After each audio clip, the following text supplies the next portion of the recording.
Chapter 852. What?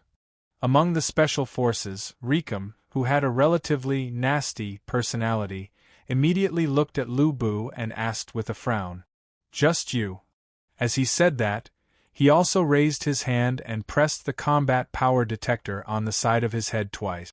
Before they set off, they all went to the spaceship to get a new detector and put it on, and turned off the automatic search mode, so as to avoid the detector from exploding due to a target at a very long distance. Beep, beep, beep. Lu Bu's combat power was quickly displayed on Ricum's detector, and the latter laughed loudly. Ha! Ha ha ha ha! Combat power is only 15,000, and you dare to boast that you killed Sapo? Trash, if you know what's good for you, quickly get out of my way.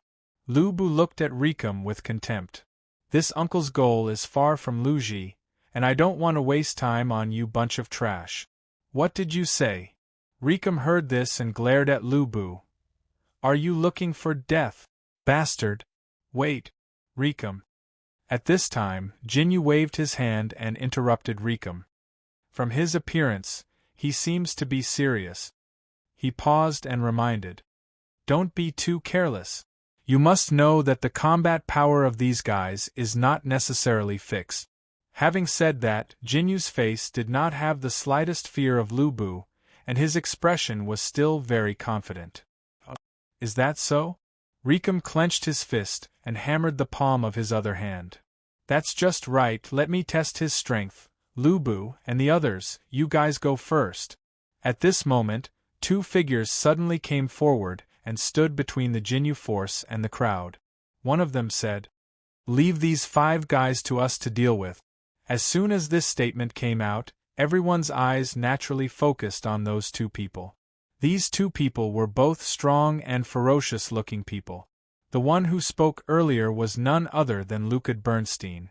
As for the man who came out with him, his face was like a ghost, his eyes were red, his body was like an arhat, his muscles were tight. His red hair was shaped like a red lotus, and there was a braid on the top of his head. He was wearing a dark blue karate uniform, the sleeves of which had been torn off, and the corners were tattered. He wore a string of large prayer beads around his neck, a thick hemp rope around his waist, and a hemp rope around his fist. He didn't even have a pair of shoes on his feet. This man was called Grand Ghost. He was known as the Demon God Slaughtering Fist, also known as the Fist of Extreme Fist. He was the successor of the Assassination Fist fighting style. He possessed the tyrannical wave of killing intent and had an almost unprincipled and crazy pursuit of the limit of martial arts. That's rare. Lu Bu looked at the 2 of them and revealed a strange smile. Then, he looked at the 5 people from the Special Forces. Oh well, I'll leave it to you guys. After saying this, he put away his halberd, bypassed the 5 people from the Special Forces, and ran forward. Wait, who allowed you? Ricum naturally wouldn't let Lu Bu go just because those 2 inexplicable guys said something. He wanted to chase after him. But at this moment, boom! A purple aura whizzed over. It was as fast as the wind and as powerful as a landslide. Ricum's attention was focused on Lu Bu. With a moment of distraction, he was hit in the back by this attack. Goo! After being hit, Ricum groaned in pain, staggered, and almost fell.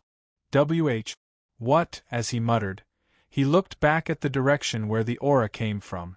The battle power detector showed that Grand Ghost's battle power was only 13,000, which was not as high as Lu Bu's, but that an air-slashing oscillating fist just now had slightly injured Ricum, the number 2 person of the Jinyu force who had a battle power of around 50,000.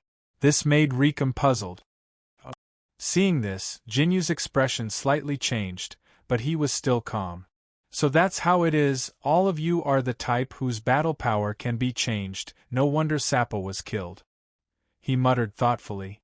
Then, he snorted coldly and said to Ricum, Ricum, let them be, but, Captain. Ricum seemed to be unwilling to give up. So, Jinyu glared at him again. Ricum was frightened by this look. No matter what, Jinyu was also a man with 120,000 battle power, and his battle power was also variable. Therefore, everyone in the Dragon Ball universe, when the Jinyu Force first appeared, including himself, thought that he was the second strongest warrior in the universe, second only to Frieza. In the Special Forces, Jinyu was undoubtedly a very prestigious existence. Okay. Rikum resentfully looked at Lu Bu's back. Since Captain said so. He helplessly turned around and gave up the idea of chasing after the other party. While they were talking, the other members of the super-dimensional army also followed Lu Bu's footsteps and rushed past from both sides. In this regard, the 5 members of the Special Forces did not stop them. Jinyu's idea was, there was no need to impatiently kill everyone they met, because the order given by King Frieza was to investigate in the north and not kill everyone there.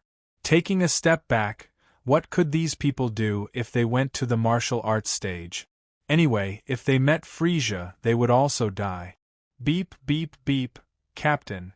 A few seconds later, Jis, who was the most confident in the battle power detector in the Special Forces, pressed the instrument in front of him twice and said to Jinyu with disdain, "Are we really going to play with these 2 guys whose battle power added up to less than 30,000?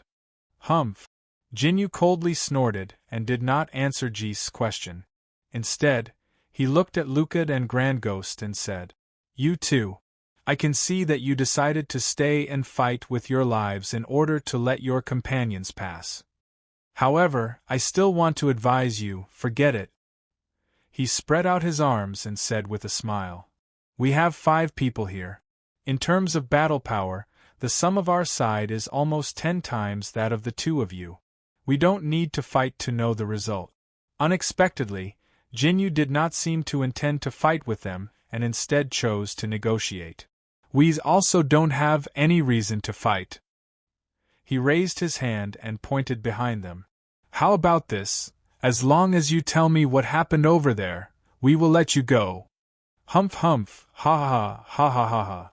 After hearing Jinyu's words, Lucid and Grand Ghost unexpectedly laughed sinisterly at the same time. Seeing this, the smile on Jinyu's face disappeared and he asked with slight anger, "What's so funny?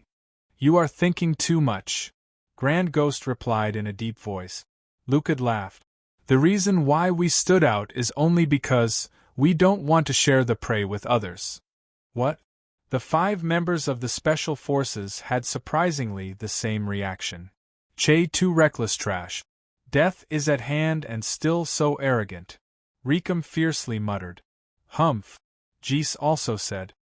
"Really a waste of breath. This group of frogs at the bottom of a well, running amok on their own planet, they think that they are invincible in the universe. Without the battle power detector, if they don't get taught a lesson, they won't understand how powerful we, the soldiers whose battle power far surpasses theirs, are. Sigh, there's no other way." This time, even Jinyu lost his patience. He looked at the weakest shorty in the Special Forces and said, "Gudu, you go and play with them." Hearing this, Gudu blinked the 4 eyes on his head and revealed a sinister smile. Okay, leave it to me, Captain." After saying this, Gudu leaped forward and stood in front of Lucid and Grand Ghost. "Prepare to die. You two trash." Although Gudu was short and skinny, and his battle power was the weakest in the Special Forces, less than 12,000, his attitude towards outsiders was quite arrogant. "Bart." After Gudu stepped forward, Jinyu whispered to Bart beside him. "If Gudu is in any danger, you go and help him."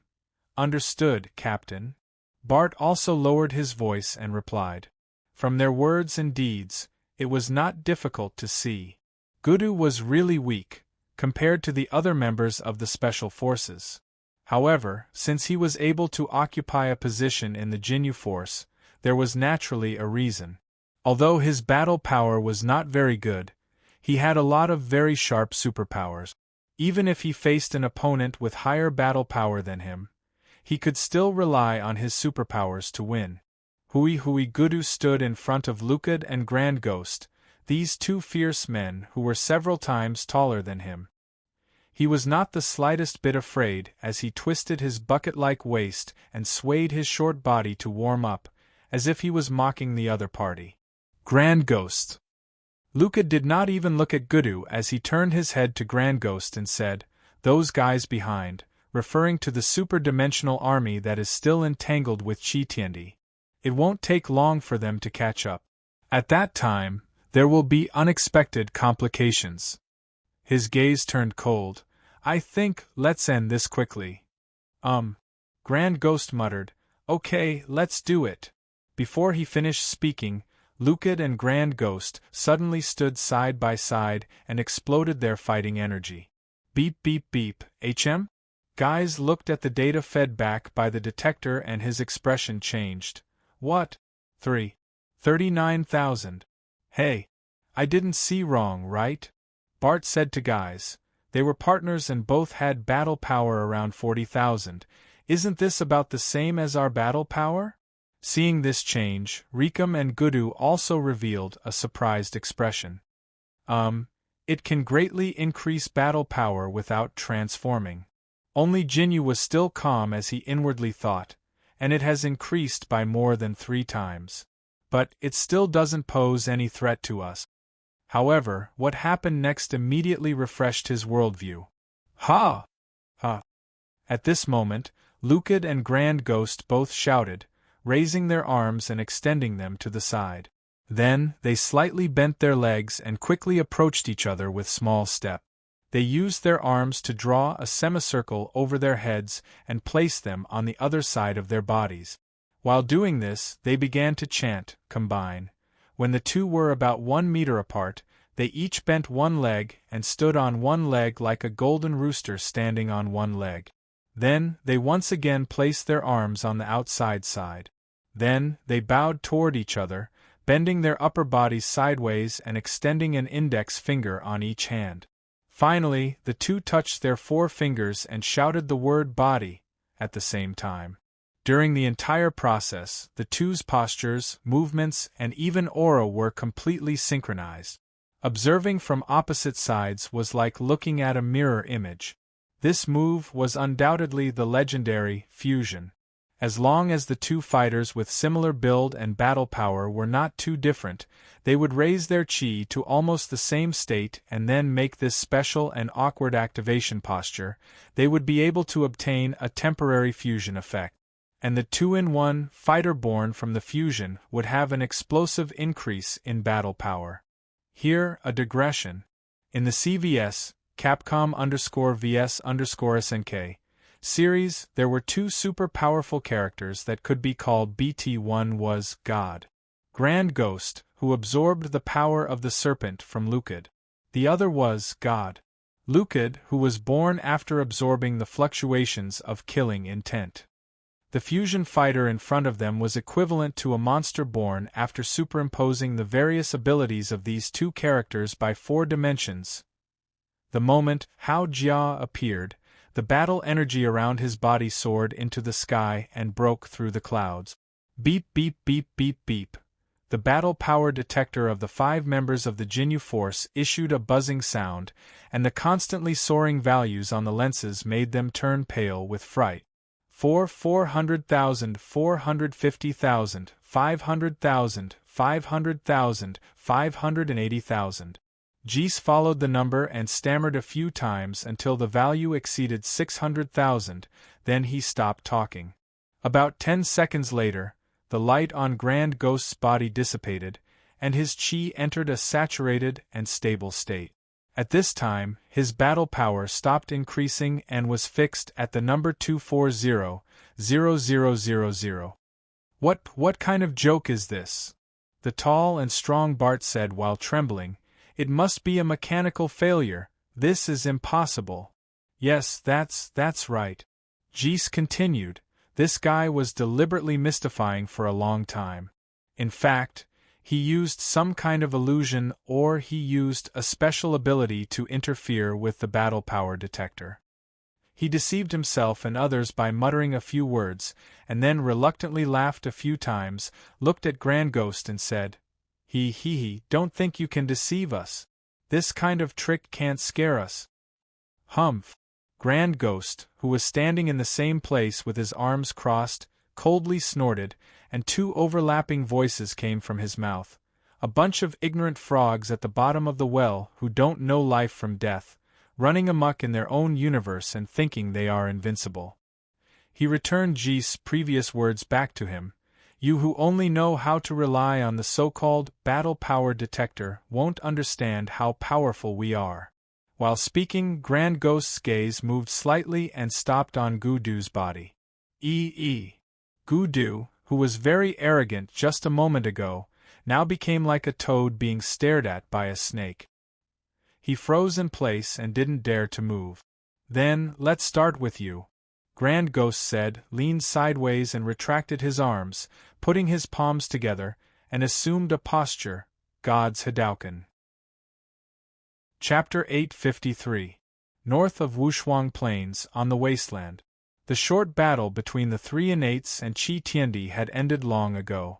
The three innates who were severely injured had been saved by the other super-dimensional troops. At this moment, Jia Lugong Emperor was casting Wind Seal, a wind elemental applied elven magic spell. The wind elves formed a transparent spherical barrier around the caster and gave him the ability to fly. The caster could fly with other people at the same time. The speed and weight of the flight depended on the caster's proficiency. He carried the severely injured sword Son of Immortals, Buddhist sword Parting Story, and Sparse Dragon Mansion, who could barely hold on, and moved forward with all his might. The task of bringing up the rear naturally fell on the others. Although they were called others, most of them were characters from the world of lightning.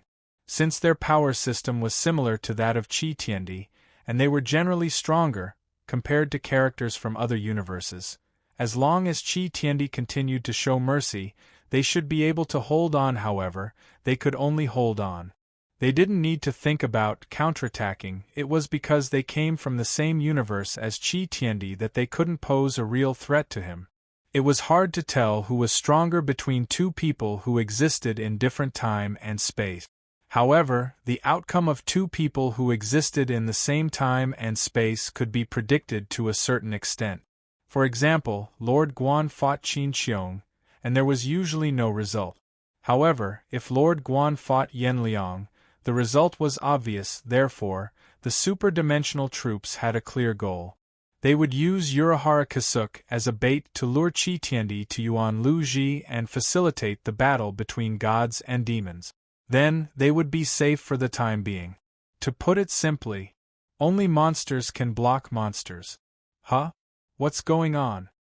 At this moment, Feng Bujue, who was running at the front of the crowd, he had been staying far away from Qi Tiandi, suddenly saw something. About 100 meters away, there stood a tall and muscular figure.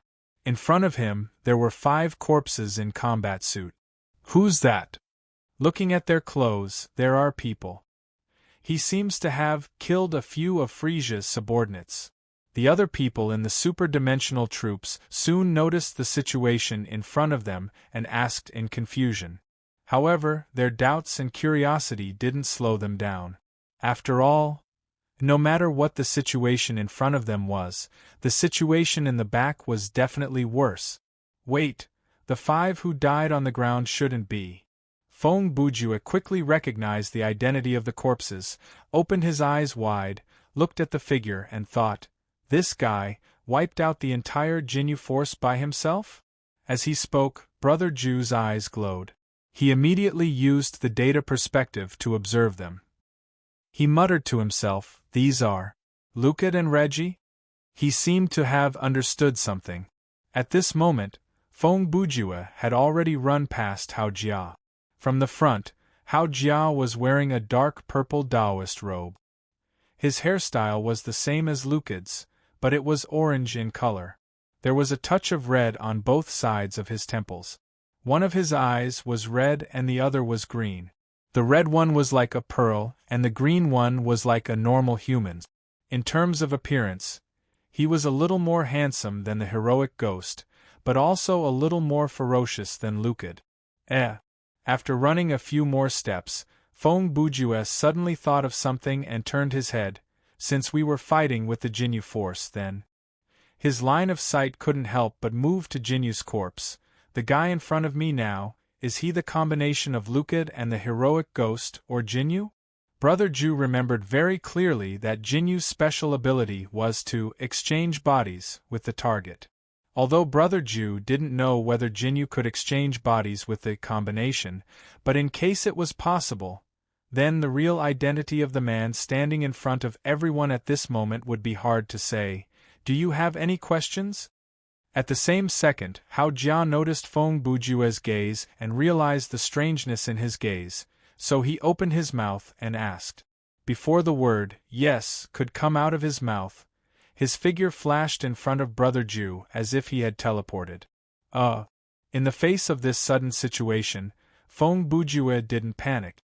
He thought for a bit and cautiously asked, among the 5 guys just now, the purple one, before he died, did he try to exchange bodies with me? Hao Jia's double voice directly interrupted Brother Ju. Hearing only half of the sentence, Hao Jia understood the meaning of Brother Ju's gaze as well as the content of the latter's probe. Yes, Brother Ju saw that the other party had made it clear, so he cautiously retreated half a step before responding. He didn't wait until before he died. Hao Jia continued, when the battle began, he did so. As he spoke, he pointed to Gu Du on the ground. When I was about to launch my first move, that little guy immediately used his superpower to freeze me. Even though with his power, he could only freeze me for 2 seconds, but... He then pointed at Jinyu's body. That purple guy used these 2 seconds to shout change and used the ultimate move of body exchange on me. And then... Hearing this, Feng Bujue's expression relaxed because he had a feeling that Jinyu seemed to have failed. It was said to be a body exchange, but it was actually an exchange of thoughts or spirit, Hao Jia replied. That Jinyu's spirit rushed into our consciousness along the wave of light and was instantly swallowed by the wave of murderous intent. It didn't affect us at all, and his body died because of that. No wonder. As they spoke, Feng Bujue took a closer look at the 5 bodies of the special forces and realized, other than Jinyu, the other 4 bodies had very obvious external injuries. Only Jinyu's body looked unharmed. Feng Bujue, is it? 2 seconds later, Hao Jia spoke again. I have noticed you a long time ago.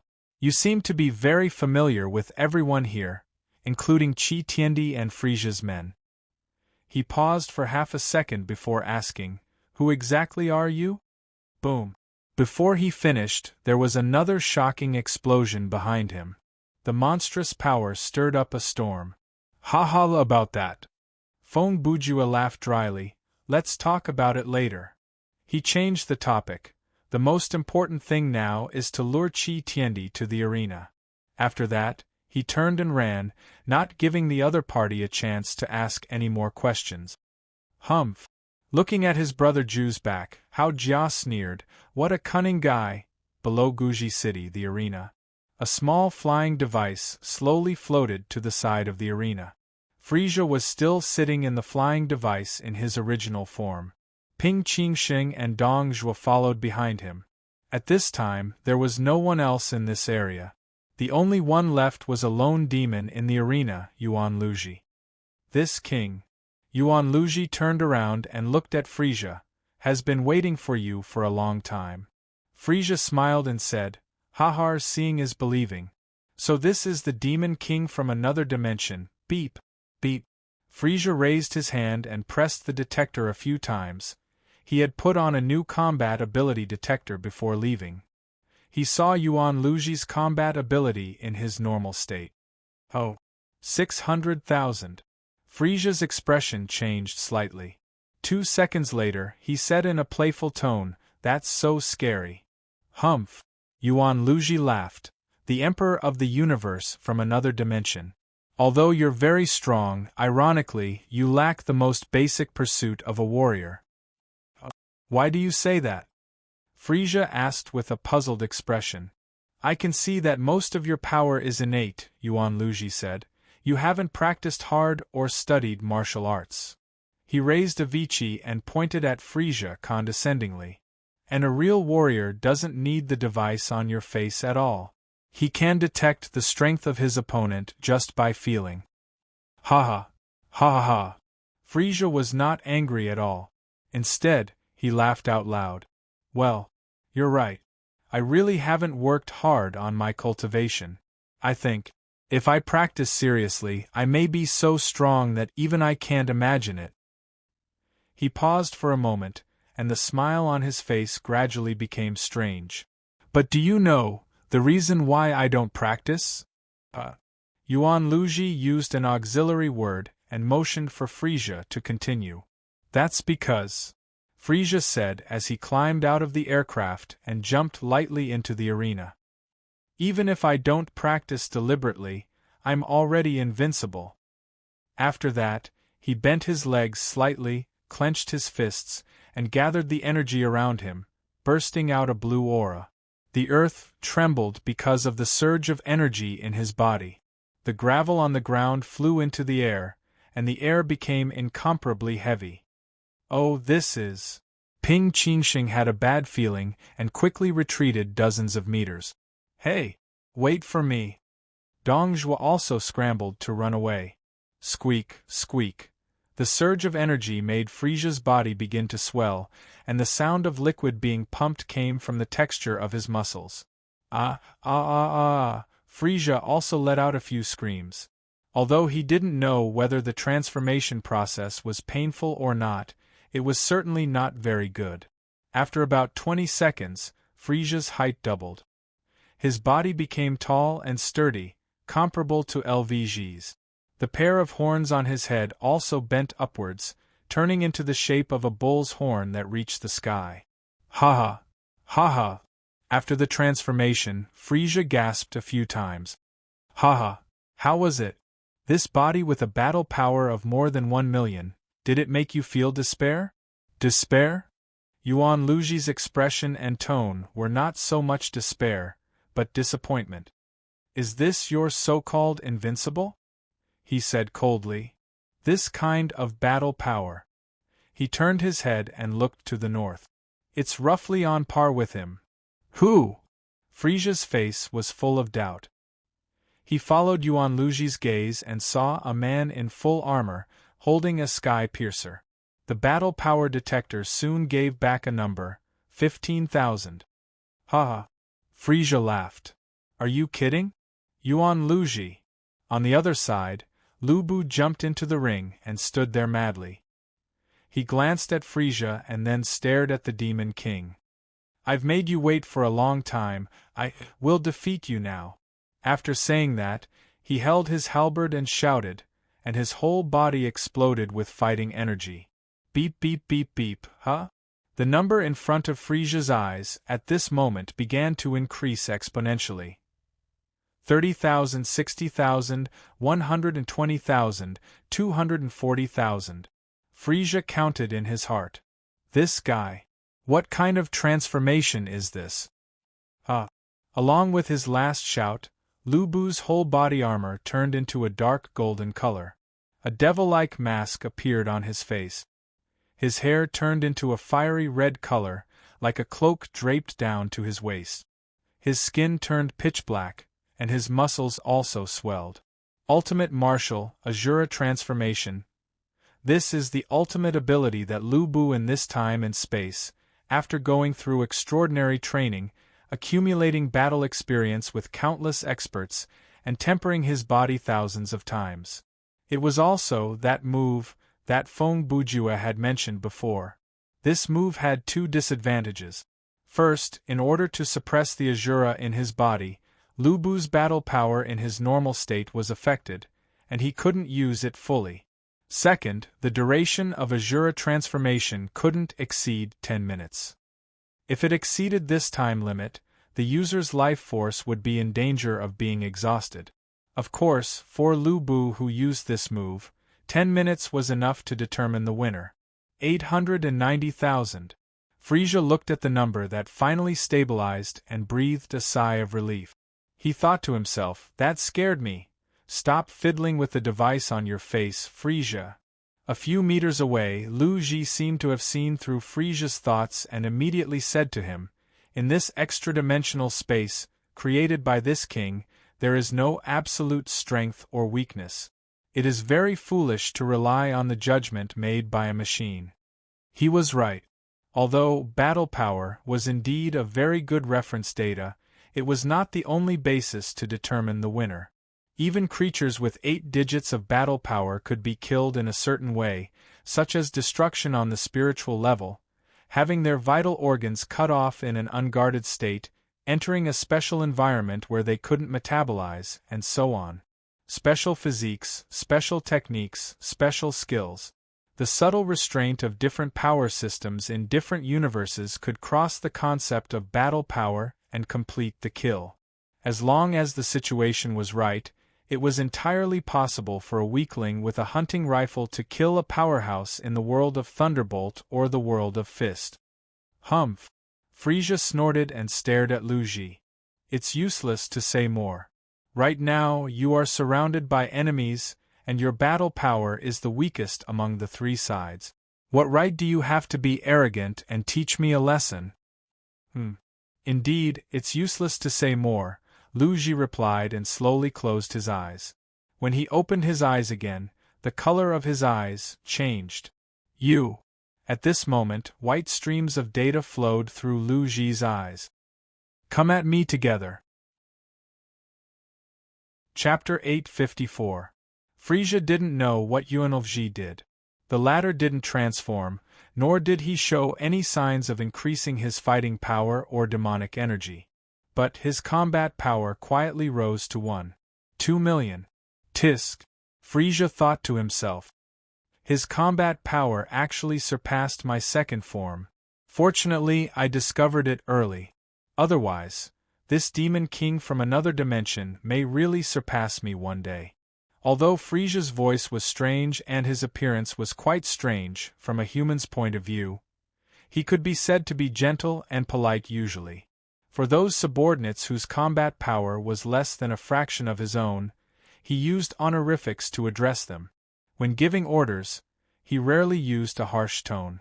Of course, this was also related to his strength.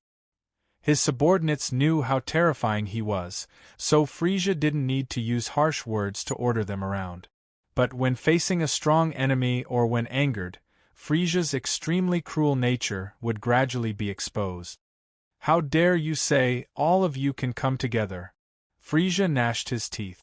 "Do you know who you are talking to?" Before he finished speaking, on the other side, Lu Bu had already leaped forward and attacked with his halberd. Lu Bu had no reason to wait for the two to finish speaking. He couldn't afford to wait. Defeating Unveil in a one-on-one duel was Lu Bu's long-cherished wish. Whether Frisia was next to him or not, it didn't matter to him. For a moment, however, fighting power was abundant. Under the blazing edge of the halberd, it shook before it hit. Facing Lu Bu, who was in the state of Azura transformation, Unveil calmly responded and blocked with his halberd. Ping! The moment the halberd and Avicii collided, black fire suddenly burst out, and a strange sound rang in all directions. Then, Lu Bu and Unveil's figures suddenly blurred and immediately turned into 2 black shadows, cruising at high speed on the stage. The halberd and the halberd and the halberd and the halberd surged with fighting power. Demon god against demon king, wherever the 2 shadows passed, a series of rising and falling sounds were left behind, bursting out layers of fierce demonic energy. Beep beep beep. At this time, Frisia's combat power detector immediately reacted. He was surprised to find that the combat power of the 2 people in front of him had increased to 1 million and 1.4 million respectively from the moment the weapons met. And in this battle as fast as the wind, their combat power was still changing at high speed, rising and falling. This is outrageous. Frisia quickly floated up, retreated a few steps, and then used his second transformation. Obviously, he felt that standing here in the state of the second stage was no longer enough to guarantee his safety. Ka, a scream, the prelude to the change. In the next few seconds, two giant tusk-like horns suddenly protruded from Frisia's back.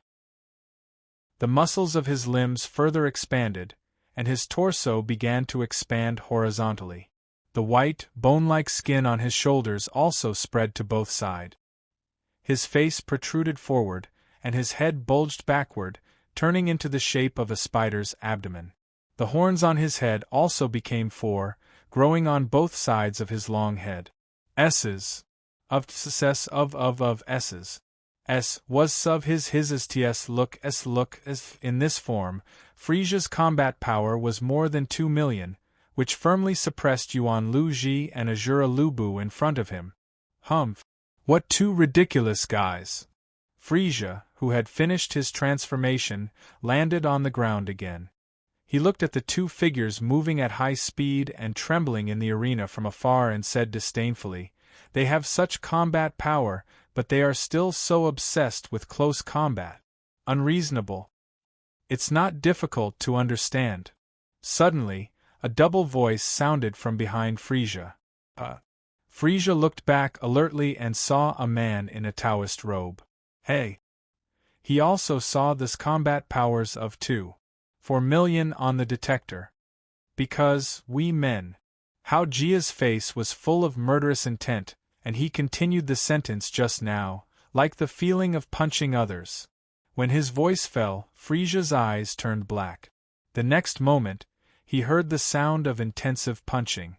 Before Frisia felt pain, 1,000 strikes in a flash had already ended. The whole process was like a blink of an eye.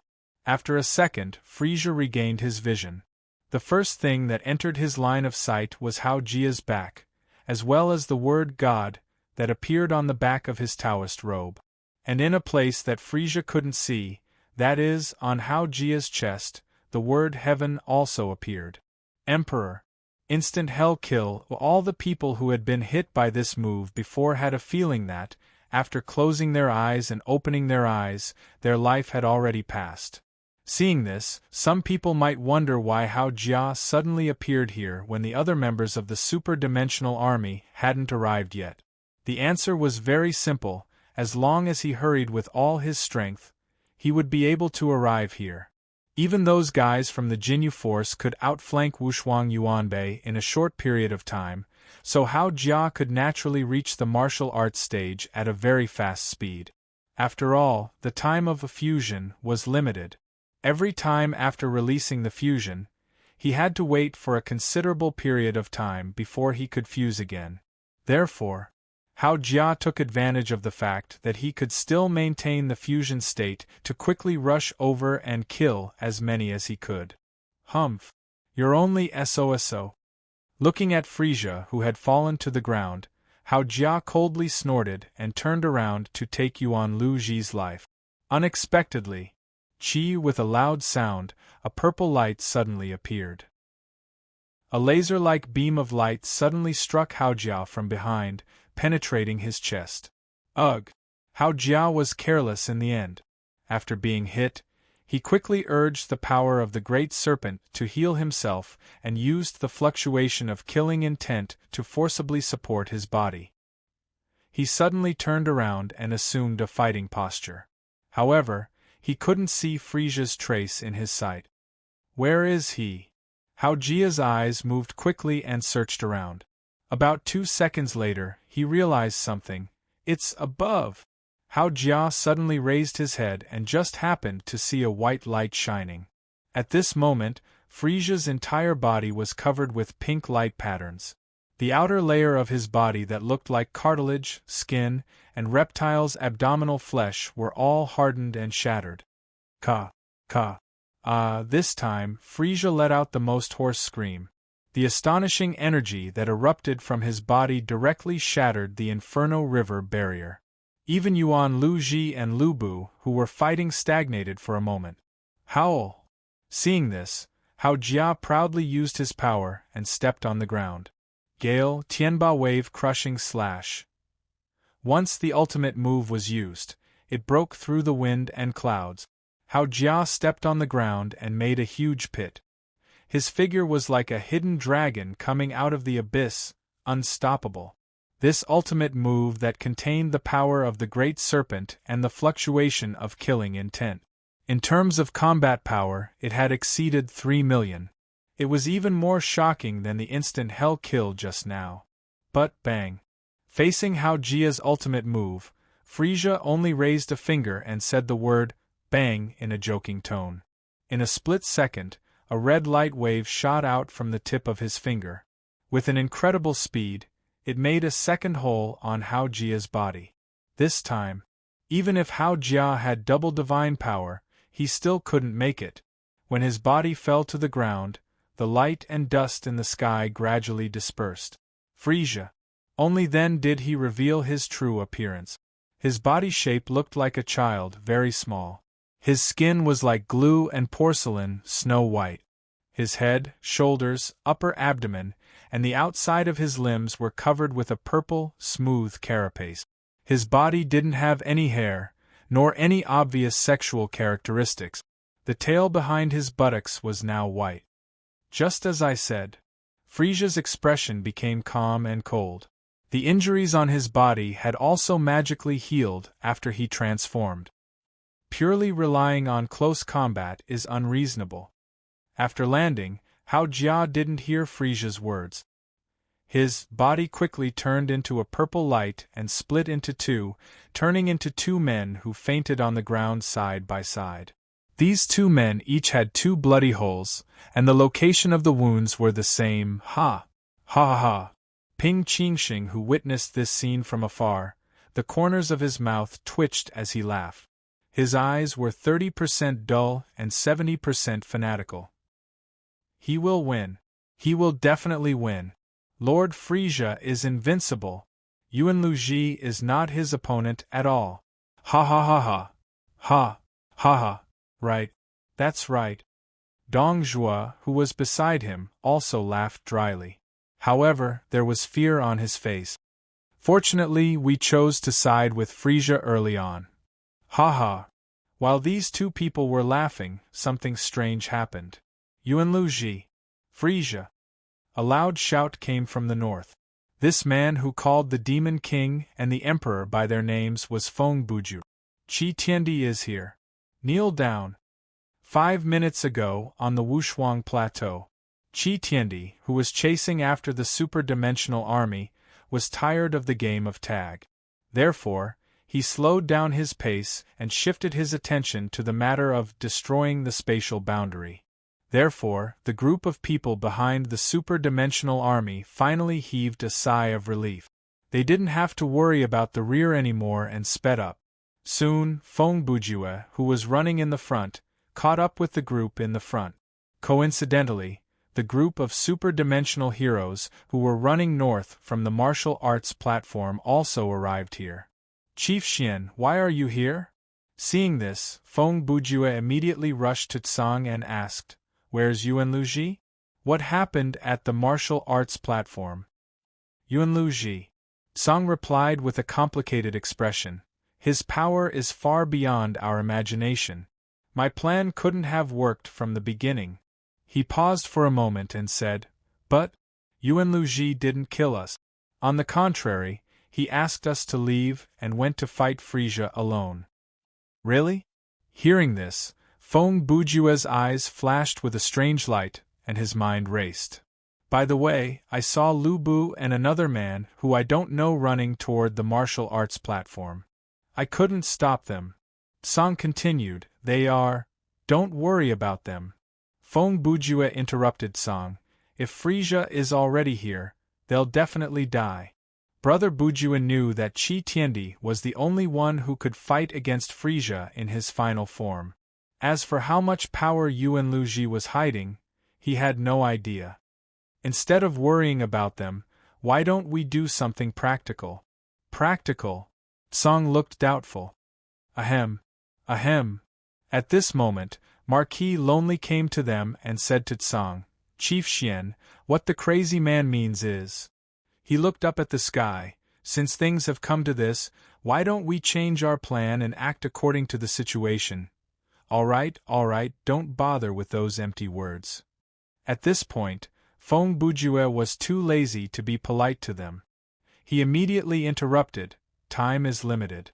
Qi Tiandi will catch up with us at any time. Let's talk about something practical." He pointed at the martial arts platform. Yuan Luji and Frisia are messing around at the martial arts platform. Lu Bu and Hao Gue are also messing things up. They won't be able to get away for a while.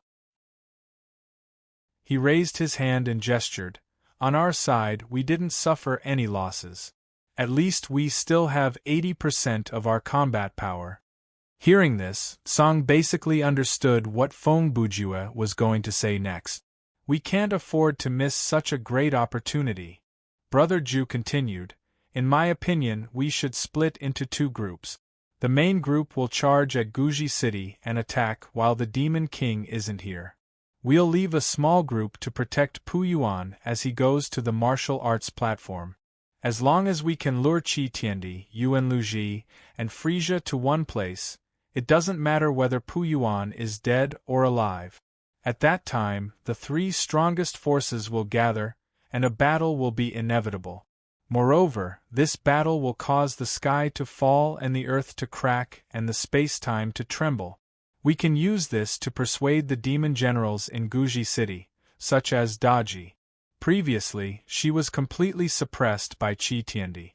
I think she won't be able to recover in a year or so. As long as we scare her, she'll probably betray us." He sneered sinisterly. The army is pressing on us, and time and space are about to collapse. It's hard to tell whether the Demon King is dead or alive. Humph. I reckon that in that situation, there will be a large group of demon army soldiers fighting to take us to destroy the seal. Song hesitated for a few seconds and said, "It's a good plan, but—" Xian Shou obviously felt uncomfortable with some of the content in Brother Ju's word. "Don't be too naive, Song." Feng Bujue yelled. "Instead of wasting time on my words, why don't we move?" How dare you call me Tsong? Time returned to the present. On the martial arts practice platform, weapons of war were ignited, and the battle situation was becoming more and more stalemated. The battle between Yuan Luji and Azura Lubu had reached the climax. Frisia, who was floating at the edge of the platform, turned his head and looked at Brother Ju curiously. "What did you say? You want me to kneel?" After asking this question, he laughed. "Ha ha ha ha ha. You idiot, who do you think I am? I'm the Emperor of the Universe, Great Frisia." Beep, beep, beep, boom. Sparks exploded on the detector, and Frisia's words came to an abrupt halt. The Emperor of the Universe's expression turned serious again. His pair of small, red pupils also focused behind Feng Bujue. At this moment, about 20 super-dimensional army masters stood about 10 meters behind Brother Ju, including Li Ruoyu. Looking several hundred meters behind them, they could see a black silhouette drifting closer. Ho! After Frisia shifted his gaze to Qi Tiandi, he couldn't move his gaze away. He's finally here. A guy with over 8 digits of combat power meanwhile, in the center of the martial arts platform. He's here. A huge stream of data flashed across Yuan Luji's eyes. Very good. As he thought of this, his figure suddenly accelerated. What? In the next second, Azura Lubu couldn't help but yell in shock. Because the Yuan Luji, who was still locked in battle with him just now, at this moment, just casually raised his hand and grabbed his halberd. "It ends here, unparalleled demon god." While saying this, Yuan Luji's demonic energy spread along the halberd and instantly corroded Lu Bu's body. "As a warrior, I enjoy this battle with you." He paused for a moment. "But as a demon king, I have more important things to do." "You!" In an instant, Lu Bu's Azura transformation was completely suppressed by Yuan Luji's demonic energy, which forced him back to his original state. This made Lu Bu furious. At this moment, Lu Bu finally understood that the gap between him and Yuan Luji was still unreachable. Until just now, Yuan Luji had been fighting with him as a martial artist, and the power that truly belonged to the Demon King, Yuanlzi had not used it at all. At the same time, Qi Tiandi noticed the two people on the martial arts platform, and his eyes flickered slightly. Chapter 855. Guji City, Main Palace. The super-dimensional army had launched their attack not long ago. All the demon generals in the city had joined the battle. Only Daji was left in the palace to command. Master Daji. At this moment, a demon soldier ran to the front of the palace in panic and reported, "The east gate has been breached. If this goes on, pass down my order. Continue to defend." Daji interrupted him and ordered in a deep voice, "No matter what, don't let them get close to the Heavenly Guardian." "Yes, yes." The fiendish demon soldier answered and dashed out. After he ran far away, Daji's expression turned serious again. "This is terrible." She placed her hand on her ribs unconsciously and muttered to herself, "What kind of monster is that Qi Tiandi? Staying near him for a while damaged my demon origin." Daji was a little worried. Qi Tiandi's shocking power had shocked her. Her demon life outlook was shaken. "Master Yuan Luji, is he really okay?" At the same time, at the east gate of Guji City. "Mr. Kongming, the city gate has been destroyed. Our army is unstoppable. The situation is in our favor." Song, who was in the super-dimensional army, said to Zhuge Liang beside him, "What do you think? What should we do next?" Kongming said calmly and waved his feather fan. After thinking for a while, he replied, "In my humble opinion, our army should split into three." "Hey, Tsang." Before Kongming could finish his sentence, Sima Yi interrupted, "I'm also a military advisor, right? Why is everyone asking for Kongming's opinion at this moment?" Song was speechless.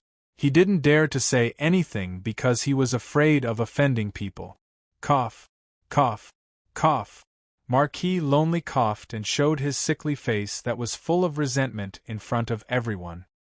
His subtext was, "I'm the Crown Prince, the military advisor and Prime Minister of the brilliant Purple Dynasty. I'm from the same universe as Tsang, but he didn't ask for my opinion first." "Haha." Seeing this, Kongming chuckled. "Brother Zhongde is right. This time, let's listen to his strategy first." Zhuge Liang was also quick-witted. He knew that in this situation, Sima Yi's plan would be no different from his. Therefore, he pretended to be modest. In any case, the result would be the same. Humph! How could Sima Yi not know what this old rival beside him was thinking? Therefore, he was not polite to Zhuge Liang at all. After a cold snort, he opened his mouth and said, "In front of us, the enemy's defense is clear. They want to block our way. It can be seen that there must be something strange about the Heavenly Guard in the city. It is most likely where the seal is. The new enemy's momentum is faintly leaning to the west. This means that that is the resurrection place of the demon army. In addition, the demon Qi is clear in the south of the city.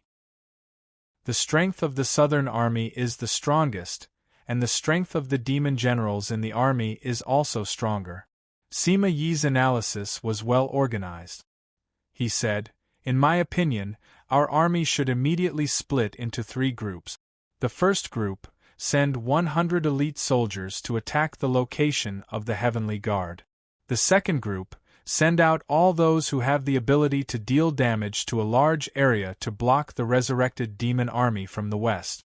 The third group, leave all the remaining main forces to continue attacking the enemy in the south." He paused for a moment. "With this arrangement, the enemy's army in the middle won't be able to take advantage of the long battle line. The resurrected demon army won't be able to return to the battlefield quickly. The main forces in the south will be affected by our surprise attack and will be unable to advance or retreat." Brother Zhongde is wise. Hearing this, Kongming smiled and said, "Brilliant, I'm impressed." Sima Yi narrowed his eyes and looked at Zhuge Liang. After 2 seconds, he said 2 words that were not very elegant: "Scram, ha ha." "Cough, cough, cough." A cough, cough, cough. The Marquis of Loneliness looked at the two of them and chuckled like a fujoshi. However, after a few laughs, it turned into violent cough. Sung said awkwardly. All right, we'll do as Advisor Sima said. I'll use telepathy to inform the entire army. On the other side, in the Wushuang martial arts arena under Guji City, a strange moon hung in the sky in the Wushuang wasteland. Today, an earth-shattering demonic battle that would make ghosts and gods cry was about to begin. Qi Tiandi, the Emperor of the Universe, and the Wushuang Snake Demon. One was the god of destruction who looked down on mortals. One was the cruel and arrogant Frost Demon. The last one was Yamada no Orochi with unpredictable power. When they appeared in the same place, in each of their hearts, a killing intent that originated from their biological instincts had already ignited. You spent so much effort to lure me here just to let me meet them? Qi Tiandi looked down at Urahara Kasuke. His attitude was still calm and generous. Haha, I've already given the Hogyoku to Yuan Luji. Urahara wasn't easy to deal with. He lied immediately. If you want it, just ask him. Oh. Qi Tiandi wasn't stupid. He knew Urahara was lying. However, he didn't want to expose him because he had lost his patience. In other words, it's useless to keep you alive. Before he finished speaking, Urahara's pupils shrank and his expression changed. Run! As Feng Bujua roared this word, he activated Body Enhancement Technique, change, and distanced himself from Urahara. On Urahara's side, he had already moved the moment Brother Ju spoke. The killing intent of a god was comparable to a substantial energy impact. Ordinary people might have a mental breakdown or even die the moment they felt this kind of energy. However, Urahara Kasuke wasn't an ordinary person. Therefore, the moment he felt this killing intent, he immediately reacted. Shuanpa was an excellent movement skill. With Urahara's spiritual pressure and experience, as long as he didn't hesitate to use his spiritual power to escape with all his strength, his speed wouldn't be inferior to Bard of the Jinyu Force. However, Hand of God. Qi Tiandi recited the name slowly. His figure flashed and he was already in front of Urahara. In a flash, he struck with his palm. Bang! Blood splattered. People faded away. There were no screams, no sudden changes in expression, and no fear. Because all of this had happened too quickly. It was faster than sound, faster than sight, and even faster than people's thoughts. Qi Tiandi's close combat technique was a one-hit kill, intimidating everyone. Of the 20 or so super-dimensional army members present, including Feng Bujua, none of them saw the enemy's movement clearly. However, Frisia and Yuan Luzi saw it clearly. You must be joking. Frisia's face was covered in cold sweat. He thought, I must kill him here. I can't let him live in this world. Humph. Ha ha ha ha. On the other side, Yuan Luzi laughed out loud. Great, I've been waiting for an opponent like you. Opponent? Qi Tiandi turned around and looked at Yuan Luzi from the corner of his eyes. An evil creature from another world wants to challenge the authority of a god? It's because he's a god. Yuan Luzi raised, seamless, and pointed at Qi Tiandi. Killing him is meaningful. Ugh. Qi Tiandi's expression changed slightly. Do you really have the Hogyoku? Seeing Yuan Luzi's confidence, he suspected that Yuan Luzi had the Hogyoku to rely on. Ha ha ha. Yuan Luzi laughed. I do know where the Hogyoku is. Urahara Kasuke is a smart person. He hid that treasure in the spiritual body of a person. He said to Qi Tiandi in an arrogant tone, however, it's against my Tao to increase my strength with the power of an item. So, I didn't do anything to the Hogyoku. In fact, Yuan Luzi had misunderstood Qi Tiandi. Qi Tiandi wanted the Hogyoku not to increase his strength, but to use it for something else. Of course, Qi Tiandi wouldn't explain it to others because gods were used to being misunderstood by mortals. Hearing this, Qi Tiandi turned around calmly and looked at Yuanluzi. Good. I appreciate your arrogance. Then, he waved his hand. I just don't know if you have the strength to match it. Seeing Qi Tiandi exerting force in his palm, Yuanluzi didn't dare to be arrogant and chose to release his force. God from the realm of 6 heavens. Since you want to see it, I'll satisfy your wish. While speaking, Yuanluzi raised, seamless, and clasped his hands together, saying, Resurrección Orochi. Chapter 856. After returning to the blade, Yuanluzi morphed into a giant monster with 8 heads and 8 tails. This giant snake monster's head was as tall as the clouds, and its eyes were like turmeric grass. It was as large as a dragon, and its demonic aura was shocking. Before such a huge monster, fists, swords, and guns had lost their meaning. There weren't many super-dimensional soldiers present. Seeing this scene, they all chose to retreat. After all, their mission had been completed. Even if they stayed, they would not be of any use. In fact, they might even be killed. Only 2 people were still standing near the martial arts stage, not moving at all. These 2 were naturally Feng Bujue and Ruoyu.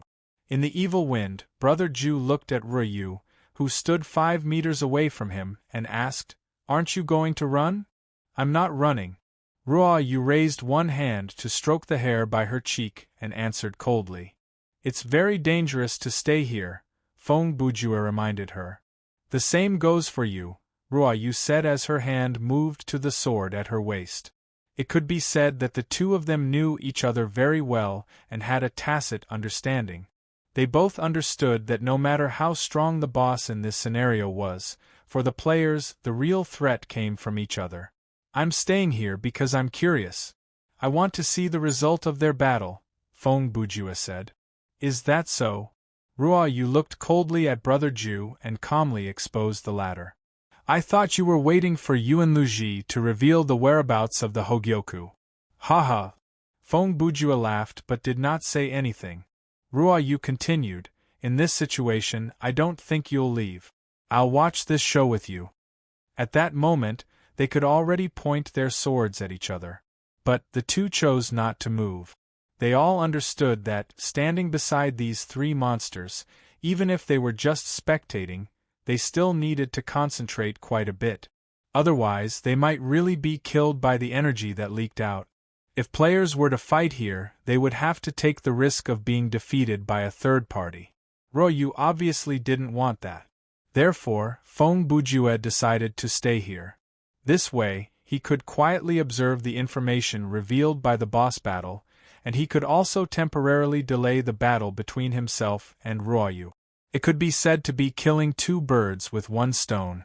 On the other hand, in a certain alley south of Guji City, after the chaotic battle began, many people in the super-dimensional army were separated from the main army. After all, there were many demons in the army. In comparison, although the super-dimensional army's individual combat ability was strong, there were only a few hundred of them. It was inevitable that some of them would gradually leave the formation.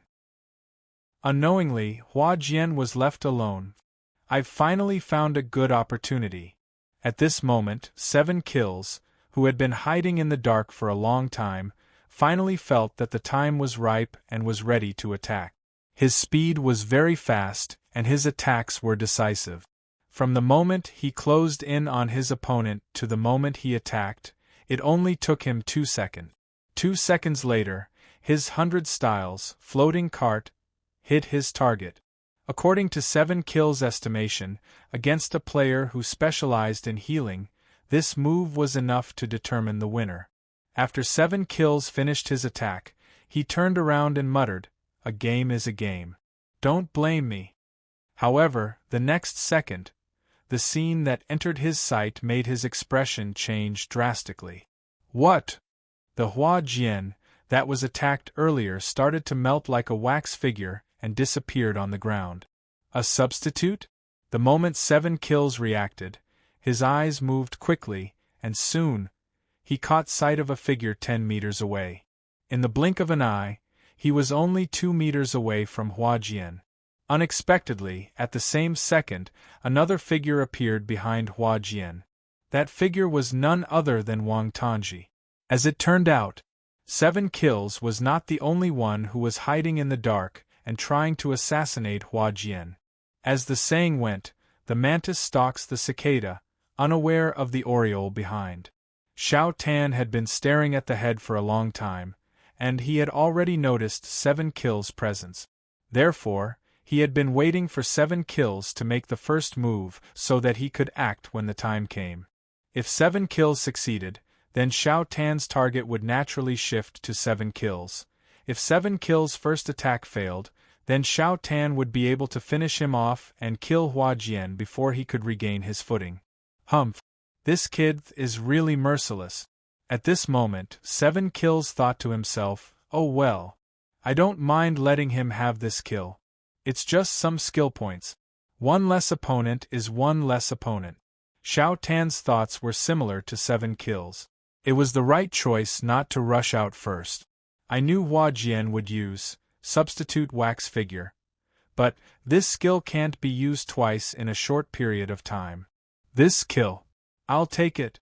One in front, one behind, the blade, the wind from the fist. They were as fast as the wind and as fierce as lightning. Hua Jian was a player who specialized in medic, and her level was the lowest among them. It was inevitable that she would become the target of everyone. Before this, due to the large crowd, it was inconvenient for the players to attack their allies, but now there was no one around, so there was no need for them to hold back. Seeing that Hua Jian was attacked from both sides, and both of them were experts who could kill her in one hit, it seemed like her life in this scenario had come to an end.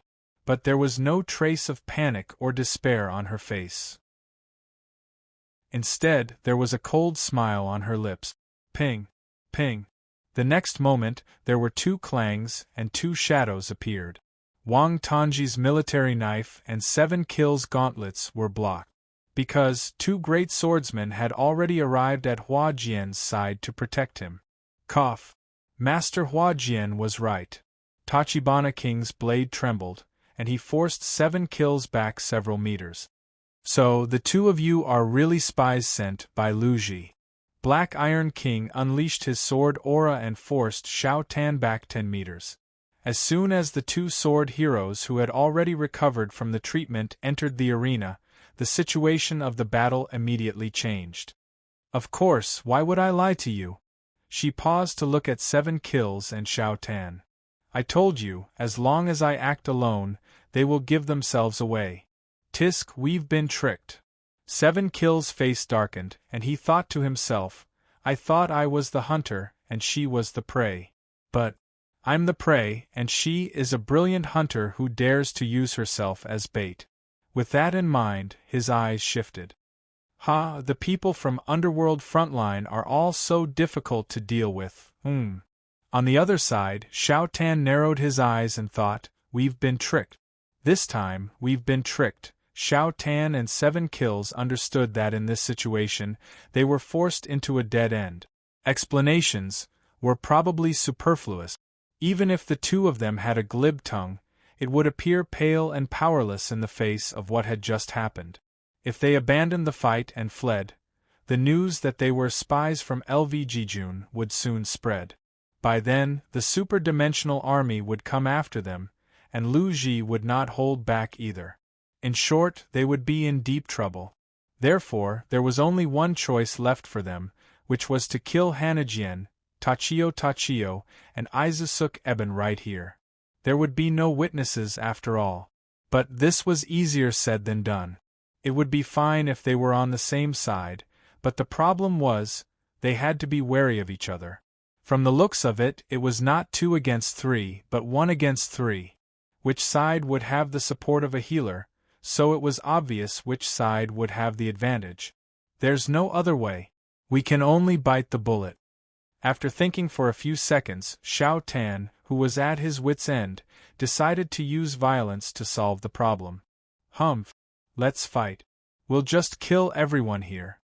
7 Kills was in a similar situation. Compared to using his brain, he preferred to use his fists to solve problems. At the same time, Guji City, Tianshou. Boom! With a loud explosion, the door of Tianshou Pavilion was broken. The demon army guarding the door collapsed like wheat. They were utterly defeated and could not stop the people who broke through the door. Wind Mark, Yuan Musashi, and Hei Zi, the three elites of the Xiangang sword formation, were unstoppable. They arrived at Tianshou Pavilion as fast as they could. After they broke through the door, they did not detect any traps or formations. There were no soldiers or demon generals guarding Tianshou Pavilion either. Seeing this, the three of them were suspicious, but they did not hesitate. They exchanged glances and went up to the top floor of Tianshou Pavilion together. In less than a minute, they arrived at the top floor. They saw that the pavilion was spacious and empty except for a sarcophagus full of curses in the middle. The sarcophagus was chained up with heavy iron chains, and the door was tightly shut. Waves of purplish-black, ferocious demonic energy seeped out of the sarcophagus. It was chilling. Is this the seal that Yuan Luji used to draw space-time? Yuan Musashi muttered. Most likely, Hazy said. Such demonic energy is no small matter. If there is anything in this city that can use the seal, it's this sarcophagus. Then, what should we do now? Yuan Musashi looked at the other two beside him. His question was the same as Wind Mark and Hazy's. Even if they could confirm that this was the seal, what should they do with it? Now that Koji was dead, they did not know how to destroy the seal. What if the three of them did something wrong? Not only did they fail to return each spacetime to its original place, but they also dragged other spacetime into it? Wouldn't that be a joke? Open the sarcophagus. Wind Mark thought for a moment, then said coldly, "We'll talk about it later." That makes sense, Hazy said, picking up his two flags. There's nothing wrong with opening it and taking a look. Yuan Musashi did not have any objections to this suggestion. So, the three of them each broke the chains on the sarcophagus. Suddenly, demonic energy gushed out of the sarcophagus. Black wind blew, and the door of the sarcophagus slowly opened. A few seconds later, the object in the sarcophagus appeared before the three of them. At this moment, Yuan Wuzong, Feng Zhihen, and Hei Zi all revealed shocked expressions at the same time and said three words in unison, Yuan Luji. Chapter 857. Outside Guji City, the godly battle had begun. Feng Bujue, Li Ruoyu, Ping Qingxing, Dong Zhua, and Lu Bu, who was standing beside the arena with a stunned expression, were the witnesses of this battle. Evil species from another world. Facing Orochi, Qi Tiandi's expression turned grim. Can you block the godly power by revealing your true form? Before he could finish his sentence, the huge snake had answered Qi Tiandi's question with its actions. The 8 snake heads moved with a loud rumble, launching a well-defined, ferocious, and multi-layered attack. The snake demon's huge body didn't affect its attack speed. The 8 consecutive attacks with the power to uproot mountains and rivers rushed toward Qi Tiandi at the speed of sound, creating gusts of strong wind. Seeing the situation, Qi Tiandi didn't dodge. With a soft shout, he used his ultimate technique. Godly Light. As soon as the godly light appeared, the sun and the moon dimmed, and a shocking force exploded. At the same moment, suddenly 2 purple beams of light came from the side of the heaven, abandoning Emperor, and struck his body. At this moment, Qi Tiandi hadn't finished his attack yet, and had no time to deal with the sudden attack. However, buzz, in the next second, 2 strange noises sounded and 2 ripples appeared in the air. Frisia's sneak attack was easily blocked by Qi Tiandi's protective energy shield and didn't hurt him at all. Ugh! After finishing his attack, Qi Tiandi turned around and looked at Frisia. His eyes seemed to be saying, "How dare you sneak attack me?" Humph! Frisia sneered viciously. The man who calls himself a god does have some skills. While speaking, he raised his energy again and increased his combat strength. The 2 attacks just now. Take it as my greeting to you. Next, I won't be so polite. Greeting? Qi Tiandi replied expressionlessly, the man who calls himself the Emperor of the Universe only dares to greet me behind my back. Ugh! Frisia was rendered speechless by Qi Tiandi's mockery. What infuriated him was that Qi Tiandi maintained his calm and superior attitude. Ha! Furious to the extreme, Frisia let out a roar. His two hands formed fingers and shot out hundreds of purple light beams at the opponent at high speed. No matter how many times you use the same trick, the result will be the same. Qi Tiandi clasped his hands behind his back and stood still, ignoring Frisia's continuous waves. Buzz, buzz, buzz, buzz. The transparent ripples on his protective shield proved that the strength of his opponent's attack was not enough to hurt him. Tisk! Seeing this, Frisia also stopped his attack, secretly planning to use a stronger move to break through the earth energy. Meanwhile, on the other side, Yamada no Orochi, who had been struck by the light of God, reappeared from the dust of light. He was also completely unharmed. 8 divergent tribulations. Then, Yuan Luji's voice sounded from the huge snake body. As he yelled, purplish-black energy lit up in the mouths of the 8 snake heads. Attacks containing the 8 forces of wind, earth, lightning, fire, teeth, darkness, beast, and death shot out. They transformed into 8 demonic light bullets and shot toward Yuan Luji and Frisia respectively. What? Frisia's expression changed drastically when he saw the attack.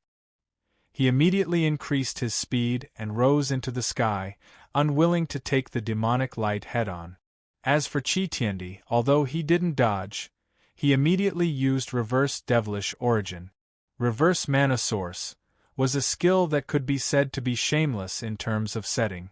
It could absorb the enemy's attack, add it to one's own true essence, and reflect it back. Judging from Qi Tiandi's foundation and cultivation base, the move that he couldn't reflect must be at least as powerful as the star explosion stage. However, he didn't expect that, this. After colliding with the demonic light, Qi Tiandi's expression changed. Facing the 8 divergent tribulations, Qi Tiandi's double-layer protective energy shield didn't work at all, and the reverse devilish origin couldn't absorb the demonic energy either. At this moment, all he could do was to circulate his palms and resist the force with brute force. However, it was an emergency measure after all. The true essence that he raised at the last minute was gradually weakened under the impact of the vast demonic energy. Idiot! Can't you see the power of this move? Frisia floated in the sky and looked down at Qi Tiandi. Humph! With his previous speed, he could have dodged it without a doubt, but he chose to take it head-on. He's so confident that he's stupid. Good. Several seconds later, Qi Tiandi regained his composure.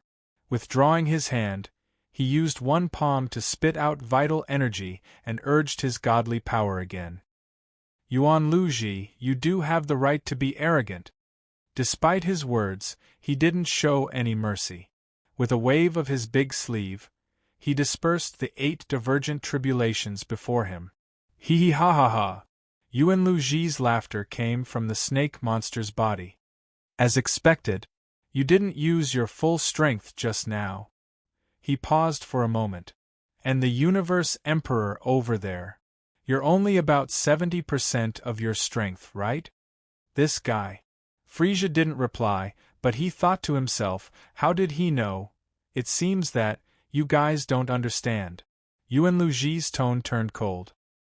From this moment on, he stopped calling himself this king. I'm no match for those half-baked people. While he said this, one of his 8 heads suddenly moved and swallowed a corpse on the side of the arena along with the yellow soil under it. Come and challenge me with your full strength. At this moment, his voice didn't have the accent in it, and it sounded different. You guys don't know it. Arrogant Data, meanwhile, in the south of Guji City. On the battlefield, 2 soldiers of the super-dimensional army suddenly fell to the ground in pain even though they weren't hurt. Cough. It's so painful. Chris knelt on the ground with purple flames floating all over his body, and his life was withering rapidly. This is. Seven Shackles Society, who wasn't far from him, also fell down. He seemed to know what had happened, but he couldn't resist the impending death. Guji City, West End. Why? Does this space also have? Charmy's whole body twitched, and the lightning around her uncontrollably guided into the ground under her feet. Is this the fate of our 8 heroes collection? Gao Nitz showed a relieved expression. Fine. As long as it's the will of Orochi. Before he finished speaking, this boss-level great being from the King of Fighters world had already breathed his last. Tianshou Pavilion, top floor. Quick! In the stone coffin, the man who looked exactly like Yuan Luji said painfully with his accented voice, "Kill me! Otherwise, you won't be able to come." However, Wind Mark and the other two who were still in shock didn't take action in time. Yuan Luji in the stone coffin didn't even finish this sentence before he died of exhaustion. What's going on? Yuan Muzang wondered. Maybe he's Yuan Luji's doppelganger hidden here? Wind Mark suggested a possible speculation. But how did he die? Blackie touched his chin and continued, "Is it because we opened the coffin?" He shook his head. "That's not right. He's about to die. Why did he want us to kill him?" Blackie's questions were probably unanswered. Only Yuan Luji in the stone coffin knew that he wanted the 3 people in front of him to end his life before his Orochi force was extracted. This way, at least it could delay the time for Yuan Luji below Guji City to obtain this power. The line of sight returned to the martial arts arena. What is he doing? Lu Bu, who had retreated out of the ring, finally regained his composure. As someone with a relatively strong mind, he had already accepted the fact that the 3 monsters were not on the same level as him. Why did he eat Lucar's body? He looked up at the sky. And the power coming from the direction of Guji City is, hey, monk. On the other side, Dongjue didn't consider these questions. He was pragmatic and only made a suggestion to Ping Qingxing. "I think we shouldn't stay here for long. How about, I have the same idea." Ping Qingxing didn't wait for Dongjue to finish and agreed. The two of them didn't care about what would happen to their King Frisia and turned to run. Their actions once again proved that snitches had no moral integrity to speak of. The third party beside the martial arts arena, the 2 players, paid attention to something completely different from the NPCs. Did he say data just now? Ruoyu rarely asked such a question because the situation in front of her was unexpected and unbelievable. But Feng Bujue's expression at that moment seemed to say, as expected. "Humph," Brother Ju said, "when Tsang and the others appeared before me alive, I knew something was wrong. No wonder the first thing he said when he saw Tsang was, 'Chief Xian, why are you here?' He was surprised that these people were still alive.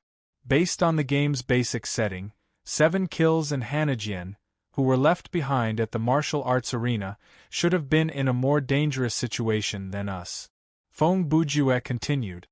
"So, the plot here should have been Yuan Luji breaking through the Mystic Gang sword formation in a short amount of time and then attacking the surrounding NPCs and players. But the situation that Tsang told me was completely different. At the time, I noticed something was wrong." At this point, Ruoyu understood what Brother Ju meant. She added, "But in a killing game, no matter how many players there will be no anomalies mixed in." "Yes. I don't understand that either. But for now, there is no proof that this Yuan Luji is an anomaly," Feng Bujue said as he looked at the snake demon that was absorbing and digesting the snake's power. "The truth will have to wait for him to say it himself." Chapter 858. On the other hand, he looked at the south of Guji town. The fight between the 3 parties in the alley had turned into a tug of war. Wang Tanji was up against Black Iron Aresu. The former might be skilled in assassination, but he was not good at fighting skills. If they fought in close combat for a long time, he would gradually be at a disadvantage. Fortunately, Shao Tan was nimble and agile. He could be said to be good at fighting in a roundabout way, so he would not be defeated for the time being. On the other side, 7 Kills, the fighting madman who was best at fighting head-on, could only fight to a draw with Tachibana K. His fists were indeed fast, but Tachibana K's sword was not slow either. Fists and swords were exchanged, and his body moved. The two of them fought until they were both injured. However, as time passed, Shao Tan and 7 Kills' disadvantage became more and more obvious. Because this is bad. After the nth round of fighting with the enemy, 7 Kills thought to himself, I've been fighting for a long time, and I've finally gained some advantage, but that beautiful woman used a healing skill behind me, and Tachibana K returned to full health. Didn't I do all that for nothing? Similarly, Shao Tan, whose stamina was constantly decreasing, felt the same way. Sister Kodo's Flash Heal and Holy Spirit Possession are long-range, non-guiding skills that can be used in a short period of time. As long as she continues to heal and provide support, defeating those two sword masters will be like sailing against the current. It'll be extremely difficult. If this continues, the longer this drags on, the slimmer my chances of winning will be. With that in mind, Shao Tan came up with a plan. Hey! 7 Kills. As Shao Tan fled from Black Iron Array Suk's attacks, he shouted at 7 Kills, who was in the distance. I have a suggestion. Do you want to hear it? Go ahead. After all, he would not get pregnant if he listened, so 7 Kills had no reason to refuse. If this continues, there will be no end to it. If this drags on, we'll definitely lose. If we run, even though we can temporarily save our lives, the situation will become very difficult. Shao Tan continued. Why don't we work together and get rid of the 3 people in front of us? What kind of matching method? 7 Kills immediately followed up. As he spoke, he clashed with Tachibana K again, causing him to cough twice and his arms to tremble violently. Cover me. Shao Tan paused for half a second before replying loudly. 9 seconds. No, 7 seconds is enough. His voice was firm. As long as you buy me 7 seconds, I can kill Hua Jian. Then, you don't have to continue. 7 Kills did not even listen to what Shao Tan had to say. He interrupted, I refuse. What? Shao Tan was surprised by 7 Kills' reaction. In this battle that was obviously heading towards a decline, the two of them working together might be the only turning point, but the other party had rejected him with unusual decisiveness. Firstly, this kind of battle strategy doesn't conform to my battle philosophy. My fists are used to knock down opponents, not to stall for time and create openings. 7 Kills immediately continued. Secondly, this is a killing game after all. There is no trust between you and me at all. If, after 7 seconds, you turn around and run away or turn around and attack me, then I can only admit defeat. Wang Tanji, I don't know whether you are naive or cunning, but I certainly can't accept this kind of proposal. 7 Kills glanced at Hua Jian. By the way, your team's doctor should have already thought through these situations. That's why she is so fearless. Oh, you flatter me. Hua Jian, who was standing in the circle of 2 swordsmen, took over the conversation at this time. My plan is also born and changed according to the situation. I've already thought through it or something. Perhaps Jingye can do it, but I can't. She looked at Shao Tan and continued, Shao Tan, your proposal at this moment is logically reasonable, but if you think about it a little, it is not difficult to see. There are too many unstable factors behind it. Hua Jian paused for 2 seconds. She thought for a while and then gave an example. Can you really kill me in 7 seconds? Can 7 Kills delay Eben and Ju in 7 seconds? Even if he can, what will the price be? Also, even if you really succeed, what kind of follow-up will you do? Even if I am really killed by you, can the two of you successfully kill the other two? Wait. She shook her head and said, the risk is too high and there are too many variables, but the reward is not clear. So, for 7 kills, it is better to run away than to agree to your proposal. At least choosing the latter will save his life. She is right.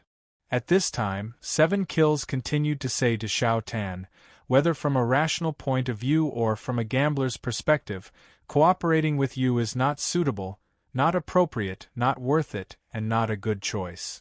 Wang Tongji let out a long sigh. Phew. Okay. He leaped and dodged Ebon's sword chi. He said to 7 kills, then, your plan is. Do you still need to ask? A wicked grin appeared on 7 kills' face. I will use my own power to kill all 4 of you. I knew it. At this point, Xiao Tan was not surprised by this answer. Because. His eyes sharpened. This is the only choice I have left. The two made up their minds and their fighting spirit soared. The atmosphere at the scene changed as well. Humph. At this moment, even though Hua Jian's hair was covered in cold sweat, she did not panic. Both of them want to use the simplest and most violent method to turn this unfavorable situation around. Anger burned in her heart. Please forgive me for using a completely derogatory tone, but I have a word of advice for the two of you. She looked at Xiao Tan and 7 kills, who were fighting on both sides of the city, and said coquettishly, men are all idiots. In this game, the type of person that Hua Jian hated the most was male chauvinist fighting men who thought that they could solve all problems by exploding their seed. Unfounded confidence, an inexplicable vigor, a stubbornness that would not shed a tear even in the face of death, and a charismatic temperament that appealed to the same kind of people. The existence of these people was a provocation to those who did not specialize in fighting. Those who plan before taking action and take advantage of the situation eventually lose to those who are careless and act according to the circumstances. This kind of failure, this kind of thankless result, was undeniably depressing. Hua Jian, naturally, did not want to swallow this bitter fruit. Then, let me personally. At this moment, Hua Jian took out a handful of lime powder from her inventory and thought, crush your fighting spirit. Name, summon, rock spirit skill card type, active, permanent skill type, summoning effect. Summon a rock spirit to fight for you, cooldown, 80 minutes, duration, 18 minutes, maximum of 1 rock spirit at a time, consumption, 30% of spiritual energy, a handful of lime powder learning requirement. Summoning mastery. See a remark. Elves born from rock. They have a tough body and strong mental resistance. They are also very strong. Before she finished her sentence, a white light appeared in front of her. An ape-like monster made of rocks was summoned by her. And this was just the beginning. In the next second, Hua Jian raised the staff of Asclepius in her hand and used evolution power on herself and the rock spirit, doubles a player's basic physical skill and maximum stamina points, and increases their stamina recovery speed to 1000 seconds for 3 minutes. Cooldown, 30 minutes, and the spirit summoning power doubles a player's summon creature's ability and maximum spiritual energy points, and increases their spiritual energy recovery speed to 100 seconds for 3 minutes. Cooldown, 30 minutes. Then, she immediately took out a card-like item from her bag. Name, fusion type, consumable, quality, excellent special effect. Temporarily fuse 2 creatures under the player's control into one, duration, 10 minutes. The player can also be used as a fusion material. Remark. The power of this card can trigger a fusion effect without sacrificing the fusion material once. The card with the blue whirlpool and the red curved shadow pattern disappeared into the light. Hua Jian and the rock spirit also turned into white light, and after a whirlpool light effect, they fused into a strange shadow. After fusing with her summoned creature, Hua Jian turned into an object that looked like a clam shell and floated in the air. Her body was like a giant clam with a crack, and in that crack her face was revealed. Of course, at this time, her face was also made of rocks, not flesh and blood. Hey! What form is this? It was the first time Xiao Tan saw this, and he was shocked. So, players can transform into this non-human form. Oh? She can do this. 7 kills was very curious. But, no matter how I look at it, this is a defensive transformation. Actually, Hua Jian did not know that she would become like this after the fusion. She only guessed that she might become a humanoid beast covered in rock armor and prepare to enter a melee battle in that form. She did not expect that she would become a strange thing. However, Hua Jian quickly calmed down and thought, before I transformed, I used the 2 special effects of the Staff of Asclepius to buff myself and my summoned creature's abilities. I think that after the fusion, the combat power of this individual will not be low. Please note that some menu functions have been locked. Your status bar has changed. Your skill bar has changed. As soon as the fusion was completed, 3 consecutive system notifications rang in Hua Jian's ears. She immediately called out the game menu and found that, at this moment, her inventory was locked. Stamina points had disappeared, life points had returned to 100%, and magic points had reached 10001000. Looking down, she saw that there were 4 new skills in the skill bar. Chapter 859. I see. After quickly glancing through the effects of these 4 skills, Hannah Jian thought to herself, with such combat power, I didn't turn into such an ugly appearance in vain. Ahem. Hanajian-sama. At this time, Tachibana saw the change in Hanajian and wondered, what's the fuss about?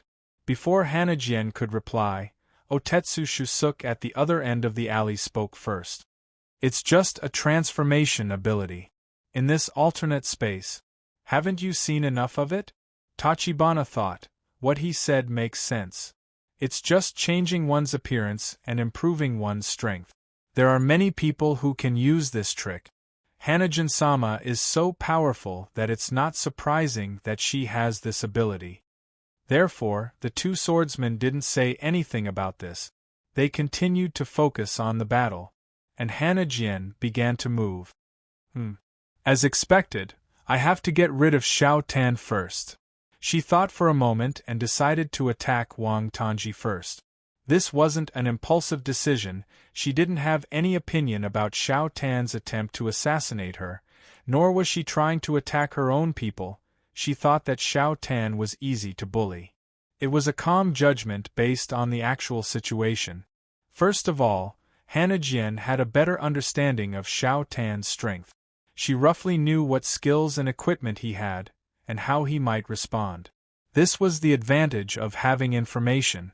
Second, Xiao Tan was very fast. If he ran away with all his strength, no one here would be able to stop him.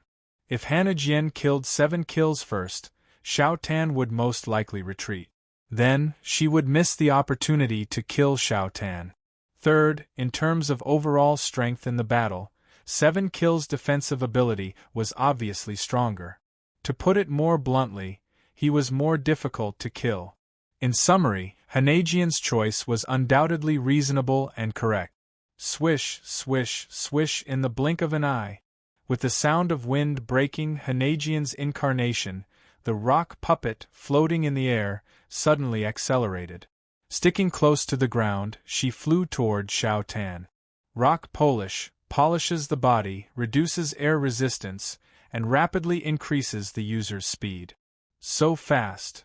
Xiao Tan was shocked when he saw the rock golem shooting toward him like a giant cannonball. At this moment, the black iron formation had already arrived at his side, and his other 2 sides were the blind spots of the wall. If he retreated, he could only go up. But in front of the 1,000 slaughter, jumping high or using the heaven and earth inversion divine art, as a straight up and down move would have a high probability of being seen through and chopped to death.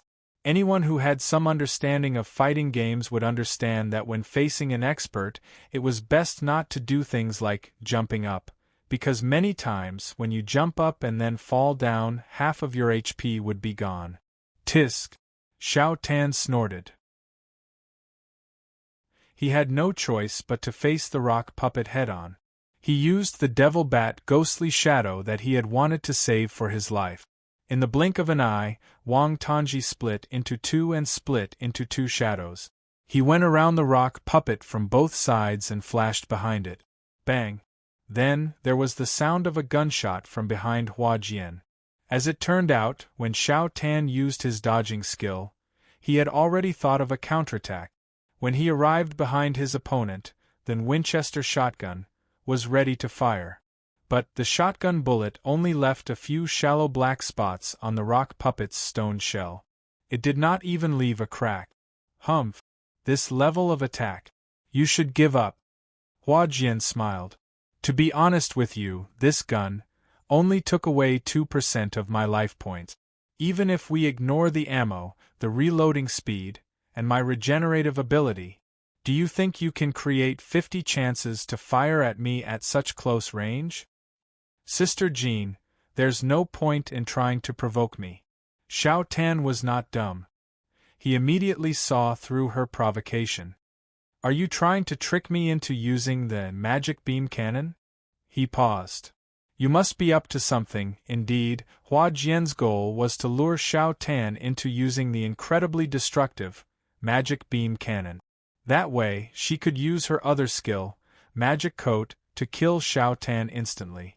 Ha! You're quite clever. After being exposed, Hua Jian was not angry. I wanted to use a trick to get rid of you so that I can reveal less information to that person over there. She glanced at 7 Kills, who was far away. But it looks like that won't work. While the two of them were talking, Hua Jian made another move with a thought. Magic room. Create a special space in a certain area. When the magic room exists, all the equipment of the players will be temporarily disabled. Once the skill was used, with the stone puppet as the center, an invisible orange force field bloomed and covered an area of 100 meters. For the two NPCs, this skill was useless, and for Hua Jian in her current state, it was meaningless. However, Xiao Tan and 7 Kills were unlucky. The moment their equipment was disabled, they felt their bodies sink. This was no doubt a sign that their physical skills were declining. Take this. Hua Jian did not give Xiao Tan any breathing room. After releasing the magic room, she charged forward again and used her fourth skill. Psychotic Cut. Using the materialized blade of the mind to cut the opponent, there was a high chance of triggering a critical strike. Instantly, layers of red mental blades appeared around the stone golem. The thorn-shaped blades shot out in all directions. Combined with the large size of the stone golem, it forced Xiao Tan, whose speed had been reduced, to retreat in a hurry. Damn it! In that split second, Xiao Tan thought to himself. Big body, amazing defense, and so fast. Whether I'm cut by the blades or hit by her, I'll be seriously injured. He tapped his feet and leaned back like a dragonfly skimming the surface of the water. If I use a skill, I'm afraid only the grade A boning swordsmanship can withstand her attack, but this skill is ineffective against targets that are too big. Furthermore, this stone puppet has no flesh on its body. Even if its size is suitable, I'm afraid the skill won't be able to unleash its full power. With that in mind, he quickly retreated more than 10 meters. At this time, Black Iron Formation was still on his side, so he could not go around. Not far behind Xiao Tan was the battle circle of 7 Kills and Tachibana. If he continued to retreat, he would hit 7 Kills back. On the other hand, 7 Kills was also suffering. In the few seconds after Magic Space was activated, 7 Kills did not understand the specific effect. His first reaction was, "This is probably a skill that reduces my physical ability." This wrong judgment soon made him pay the price in blood. because the gloves on his hands suddenly lost the original attributes of the equipment. In the next few rounds, 7 Kill's hands were bleeding from Tachibana's attacks, and he was forced to retreat. Only then did he realize, the effect of this orange field was to make the equipment on his body ineffective. Just as 7 Kills began to think about how to escape from this very unfavorable field, Wang Tongji's back closed in at high speed. At this moment, both of them had no way out. Not only were they facing enemies on both sides, the person who was back to back with them was also an opponent they could not trust. Therefore, the two who were in a desperate situation used their last resort at the same time. Dance of Death. Fierce Star Flame. Xiao Tan, who activated the ability of the title, disappeared from the sight of the other 4 people. And 7 Kills, who used the Soul's Eye, suddenly had white fierce flames all over his body, causing the surrounding temperature to suddenly soar, making it difficult for Tachibana to get close. This kid. 2 seconds later, Black Iron Formation looked up at the sky. What is he going to do, after all? He was a swordsman with the title of unparalleled in the world. Even if Xiao Tan's speed surpassed his dynamic vision in an instant, he could still judge the direction of movement by the other party's last movement before disappearing. Flying into the sky at super high speed, is he trying to run? Eben's mind flashed, and he anticipated the enemy's opportunity. No, judging from the movement of his knees and shoulders, he wants to do something. His deduction was correct. Xiao Tan, who had obtained the power of dark speed, was no longer worried that he would be cut down after jumping high. Therefore, Xiao Tan decisively used the combination of Heaven and Earth Inversion Mantra and Shadow Soul Chase. With his current speed, the damage caused to a single target by this attack would not be inferior to Brother Ju's Tri-Beam. Just as Xiao Tan's killer move was about to land, 7 Kills twisted his body and roared, "It's over!" He gave up on Tachibana, who was in front of him, and used his ultimate move on Hanajian, who was charging from behind. Even though there was no equipment bonus, the power of the S-grade skill was there, and with the power of the Soul's Eye, 7 Kills Samurai was a sure kill move. In the blink of an eye, the battle was reversed. The 2 fighting players who were forced to their limits used their trump cards and attacked Hanajian from above and in front of him. Even a scenario boss, of course, this was referring to the normal scenario bosses that needed to be killed.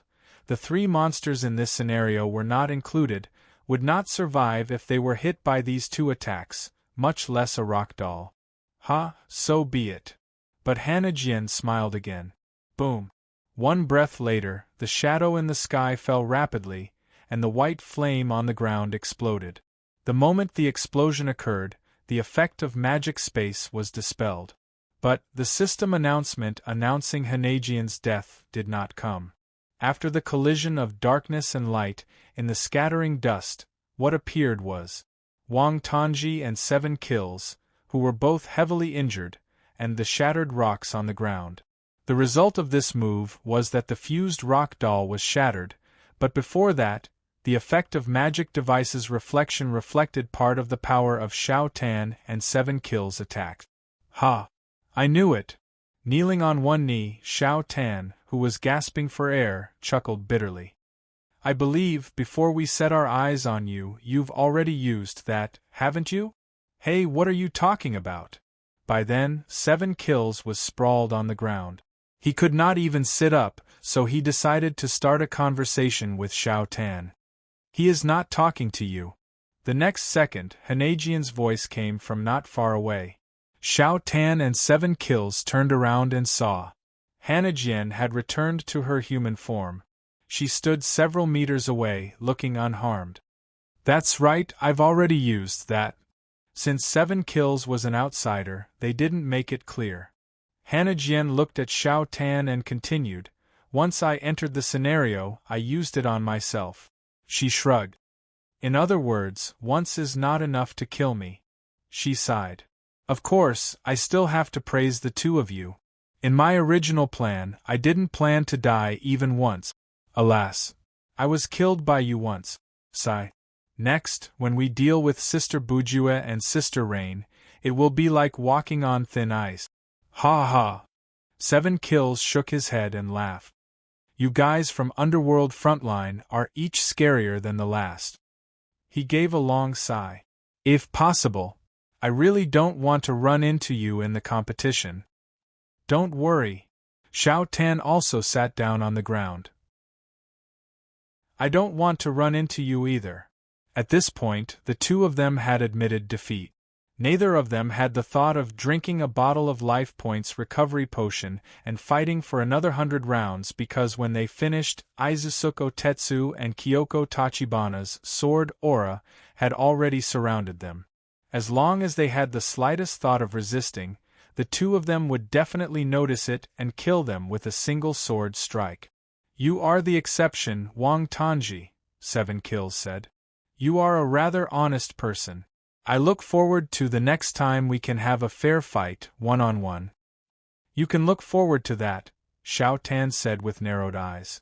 I'm still looking forward to the discovery of a cure for cancer. While they were talking, Hua Jian, who was on the other side, had already taken out a pistol from his bag, pulled the safety pin, and aimed at them. Chapter 860.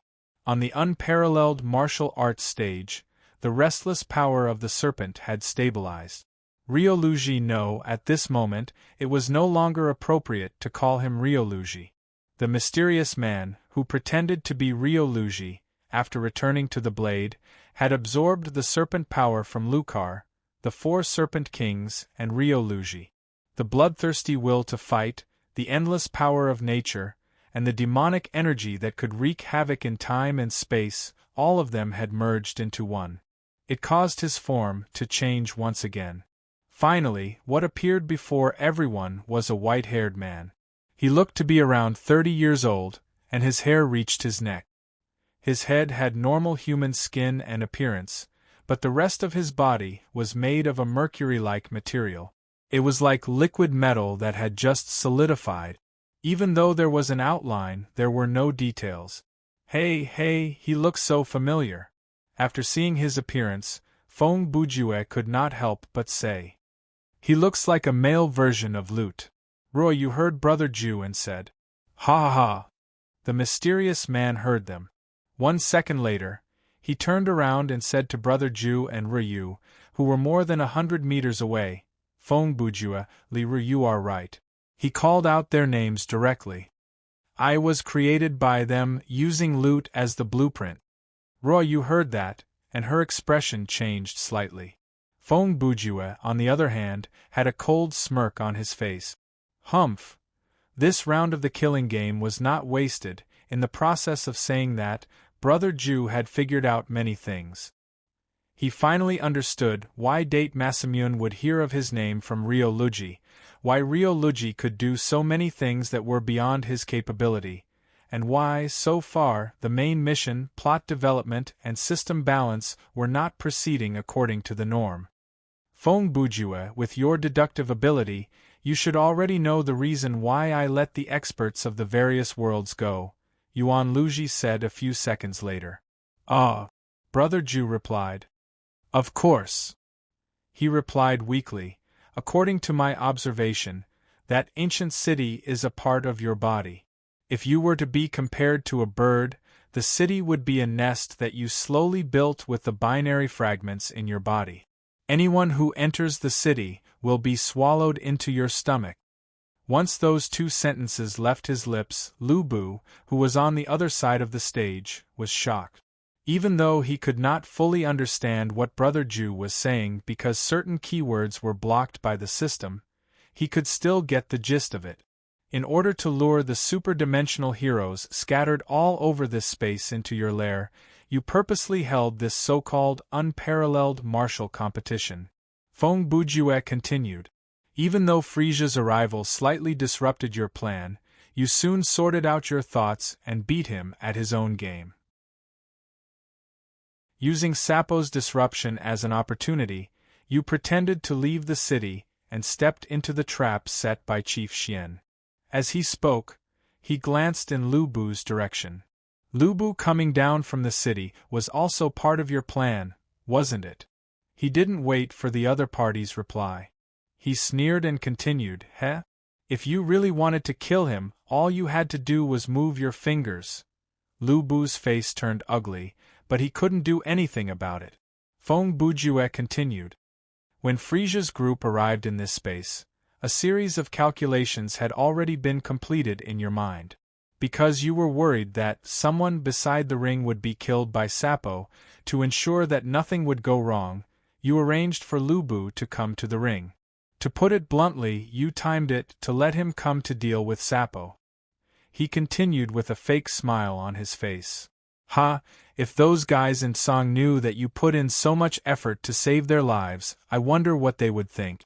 What does what they think have to do with me?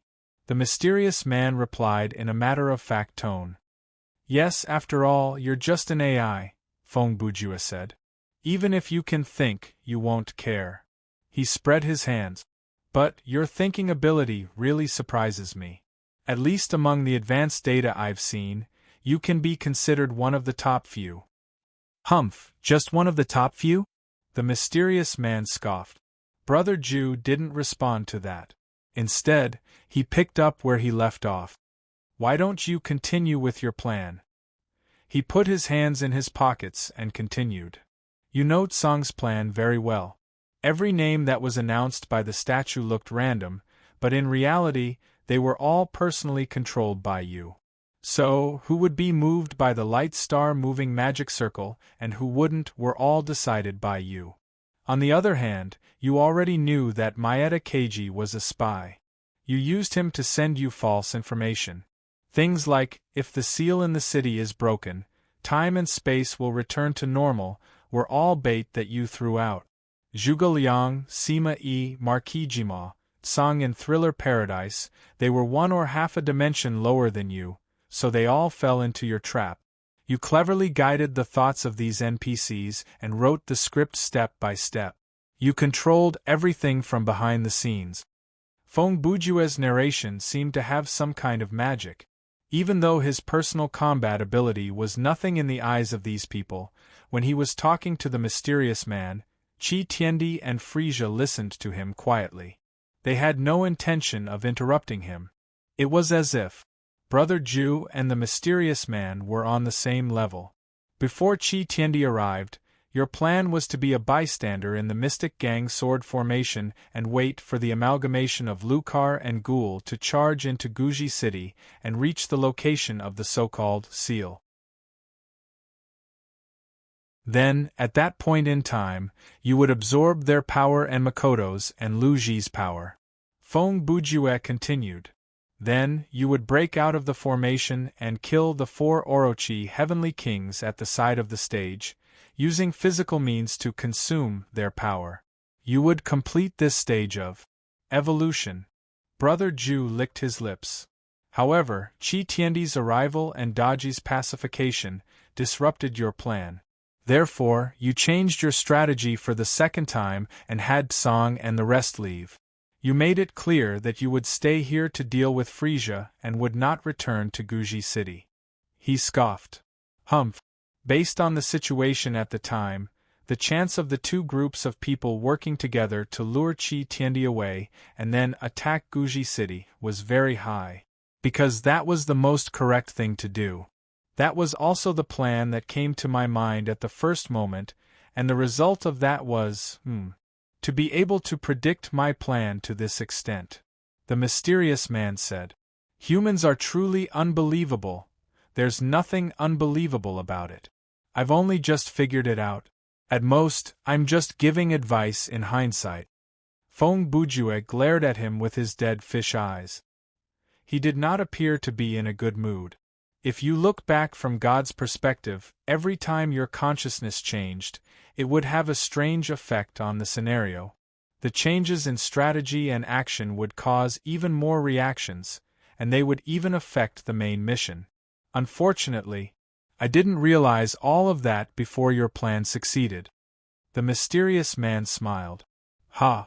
Even if you realized it earlier, in the end, everything would have happened according to my wishes. As he spoke, bundles of matrix codes appeared on the surface of his body. A form of energy that Feng Bujue had not seen before leaked out from his body. It was like a mark that could tear through space, and it floated in the air. Phew! The mysterious man took a deep breath, closed his eyes, and showed a satisfied expression. It was as if at that moment, he truly understood that he was alive. I am written by Ed and Link, after mimicking Lut's original code and improving it, the mysterious man continued. When I was first developed, I was defined as Origin's ultimate weapon. With a design philosophy that was far beyond a normal anomalies, after countless failures, the prototype of me was born. Feng Bujue had no idea why the man would expose himself to him, but he still listened attentively and did not interrupt him. Since the day I was born, I have been hidden. I am not in the inner world, not in the sandbox, and definitely not in the scenario. He paused for half a second.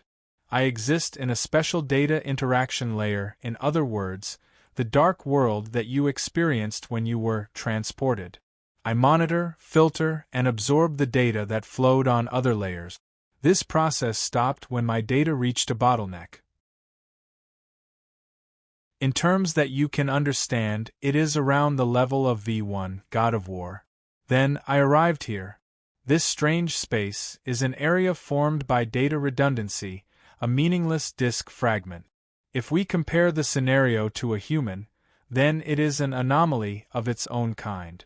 At this point, Brother Ju and Ruoyu shared a look.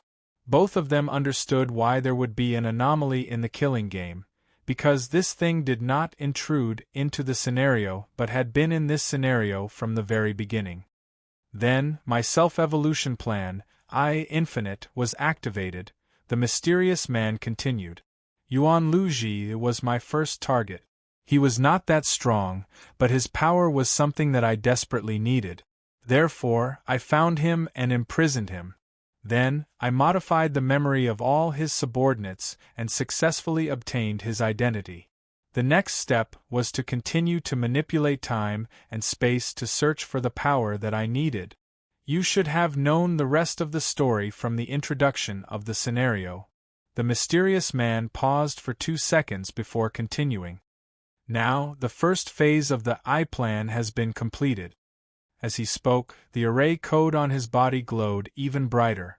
The ability to continuously evolve and permanently maintain the thirst for battle, the ultimate power that can control nature and distort space and time, the heart of a god that despises the mortal world and is heartless and fearless.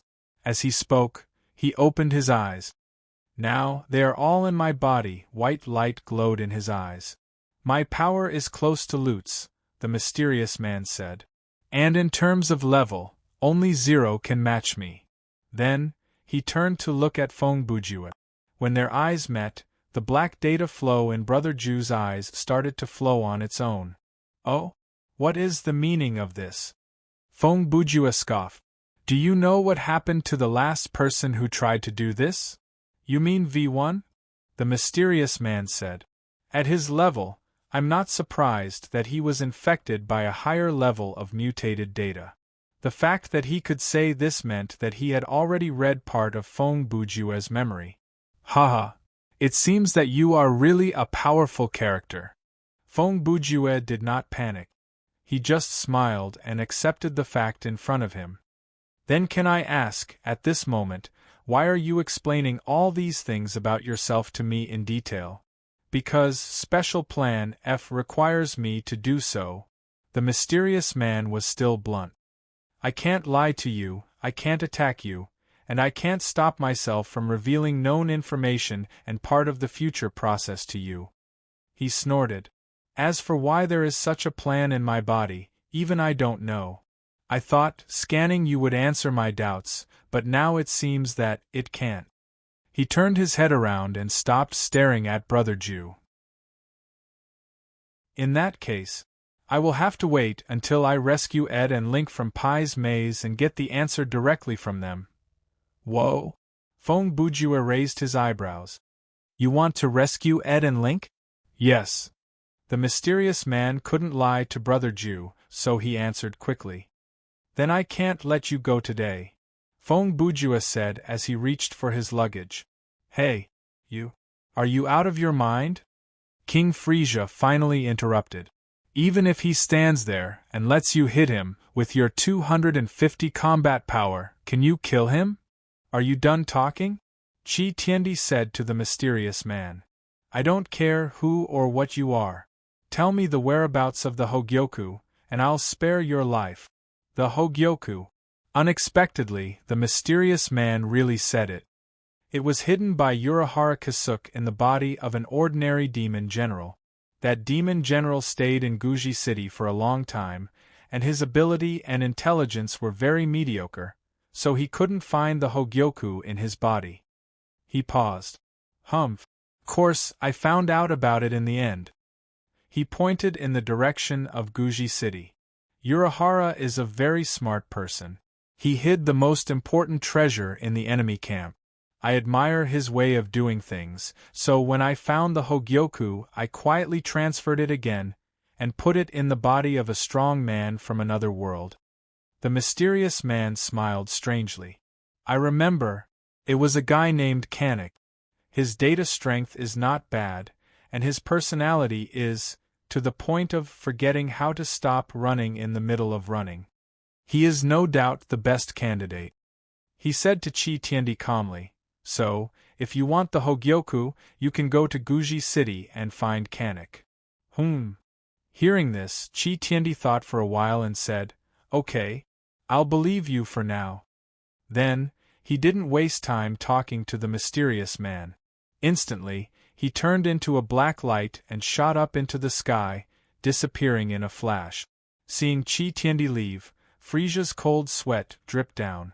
Although he didn't fully understand the conversation between Brother Jew and the mysterious man, the general idea seemed to be, this fake Rio LVG was so powerful that his strength was 1 or 2 levels higher than his.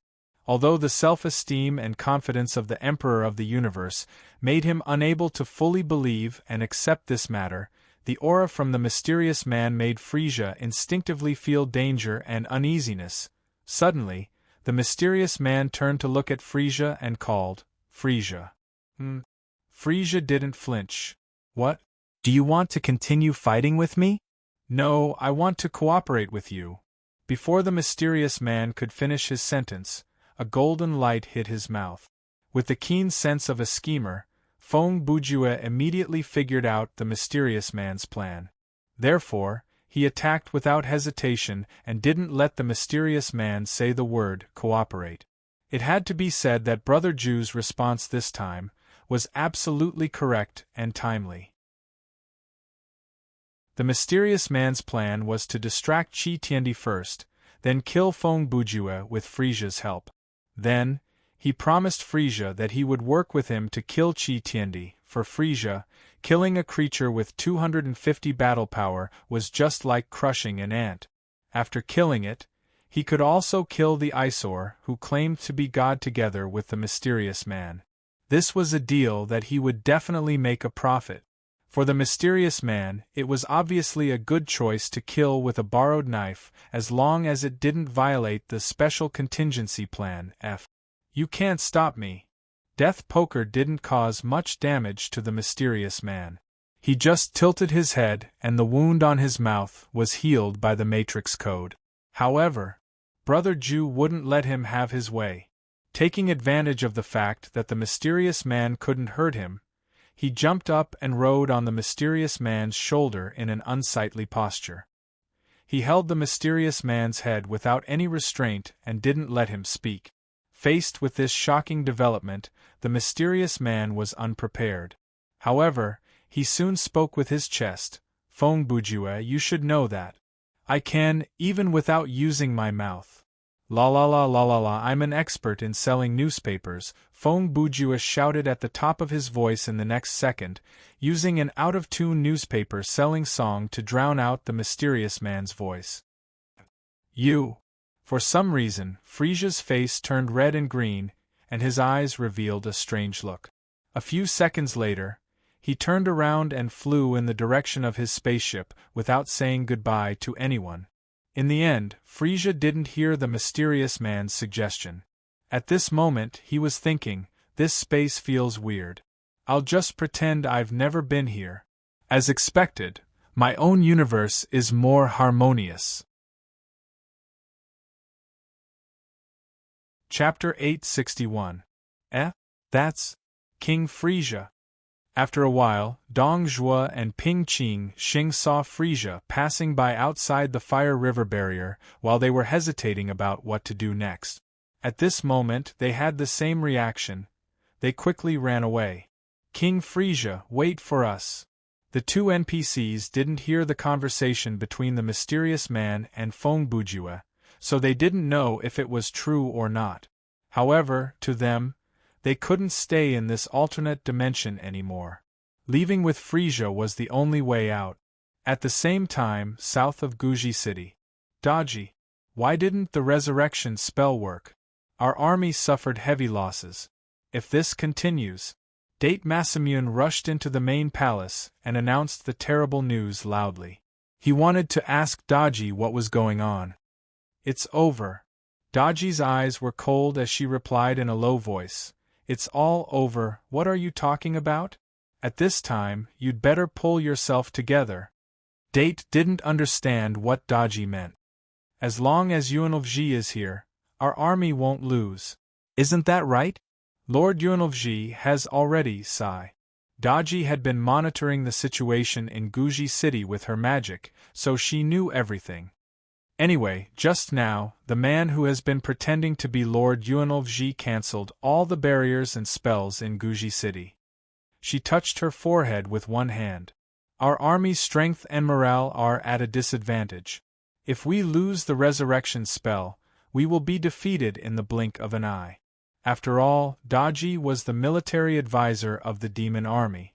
At this time, she knew how the situation would develop and what strategy would be the best. Date, I advise you to surrender as soon as possible. They won't kill you. As for me, I'll think of a way myself.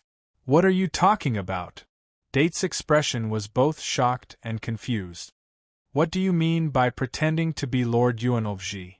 What happened to Lord Yuanlevji? Boom. Suddenly, a loud noise interrupted Date's words. In the city, a monstrous energy burst out. Light exploded and the city shook. The god's vortex, with an unstoppable force, flipped over the entire roof of ancient Wisdom City. What is that? Ida, who was almost knocked to the ground by the energy, turned around and looked outside the main palace. Qi Tiandi. Daji's expression changed. She muttered, If I can join him, I'll be saved. On the other side, at the Wushuang martial arts stage. Feng Bujue, you'd better stop before you go too far. The mysterious man was annoyed by his brother Ju's attitude, but he couldn't fight back. Even if I can't kill you directly, I can still destroy the entire space and indirectly. Isn't it just making my character die once? Feng Bujue interrupted. If you use indirect methods, you won't be able to permanently destroy my data, right? That's right. The mysterious man didn't want to answer this question, but he had to tell the truth. Hee. At this point, Brother Ju could basically confirm that the special Plan F that the mysterious man mentioned was real. Therefore, he became even more unscrupulous. Oh right, tell me your name and basic information. The mysterious man answered helplessly. My name is Infinite, the final product of the Evolver project. It is the materialization of a data set with an infinite program. How can I effectively kill you? Feng Bujue immediately asked. Hearing this, Infinite's expression changed. As far as I know, there are 3 ways to kill me. First, completely destroy me in the script world, leaving nothing behind. Second, through the formatting method in the server, buzz buzz buzz. Suddenly, a strange sound that sounded like an electrical interference interrupted Infinite's words, and his body suddenly became blurry. In the next second, a space-time fissure appeared behind him. Rays of light shot out from within, wrapping around Finite's digitized body like tentacles. And Brother Jew was affected by a repulsive force and was bounced back. Device. Bye. Bye. Bye. Bye. Bye. Bye. Bye. While Infinite was being dragged into the fissure, his words were still uttered intermittently and became unclear.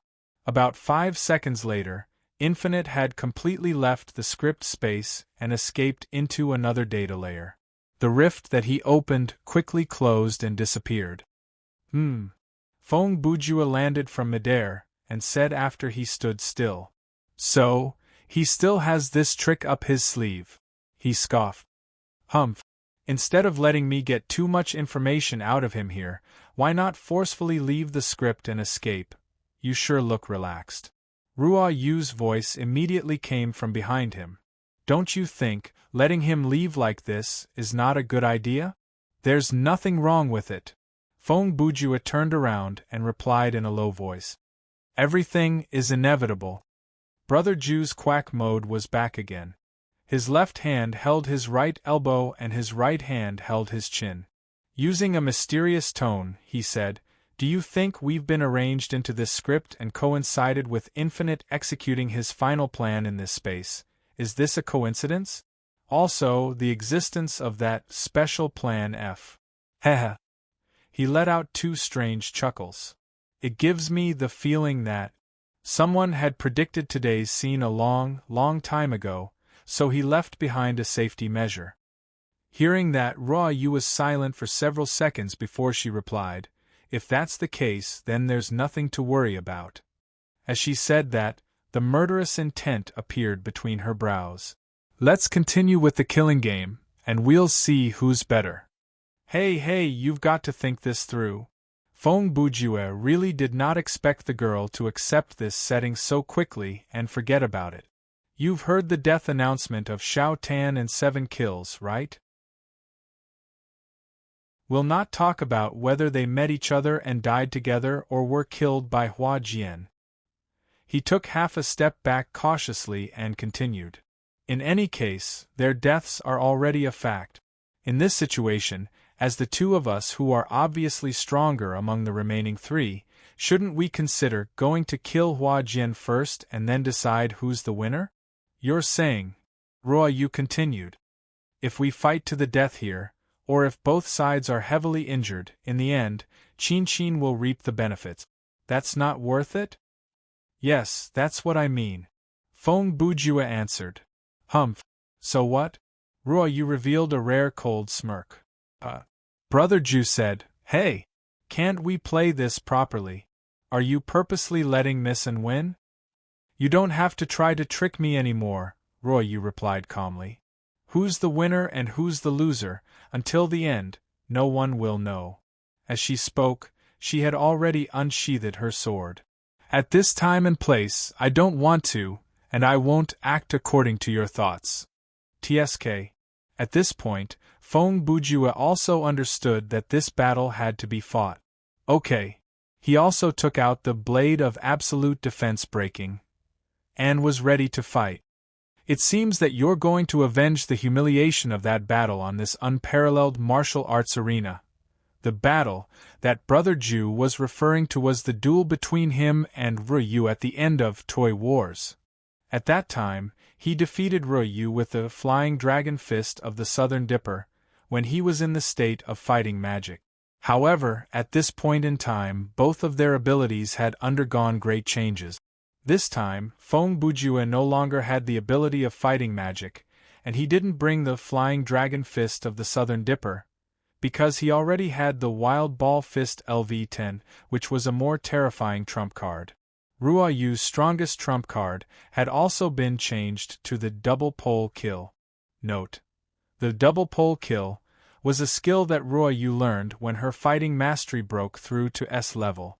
It was created by combining the 2 A-level skills, Flying Snow of the 7 Clear Frost, and Burning Sky Flying Snow. 2 top players, once again, face-to-face, one-on-one, what would the result be? Chapter 862. Why are you here? In the sky above the arena, a wretched voice sounded. This man in a black suit and glasses had already arrived at the arena the moment Infinite completed its evolution. It was just that. No matter if it was players or NPCs, none of them were able to detect his presence. To keep an eye on you, another calm and cold voice replied. That was also a man in a black suit. He had short brown hair, and his aura was in stark contrast to the wretched guy beside him.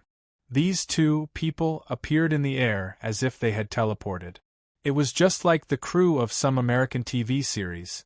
Yes, I'm talking about Supernatural. In order to save money, they use the method of, when the camera turns, the person is already there, silently, suddenly appearing. As for the identity of these two, I'm sure everyone has already guessed it, Woody and Simon. Do you think I will do something strange? Woody asked with a sinister smile. Under his glasses that were glowing white, there was a chilling aura. It's not will do. Simon continued. It has already done. Are you referring to Special Plan F? Woody laughed. That has nothing to do with me. I didn't even write Infinite. He spread out his hands, speaking of which, this time I have a whole new level of respect for Ed and Link. They actually combined the truth sequence and matrix code from two different dimensions to create this monster. Don't change the topic. Simon interrupted Woody. When I say that you have already done, I naturally have my reasons. He turned his head and looked straight at Woody. According to the results of my investigation, the situation is as follows. His tone was like he was reading a verdict. After the tournament for the best S1 ended, Fong Bujue not only did not eliminate Loot, but he chose to cooperate with him.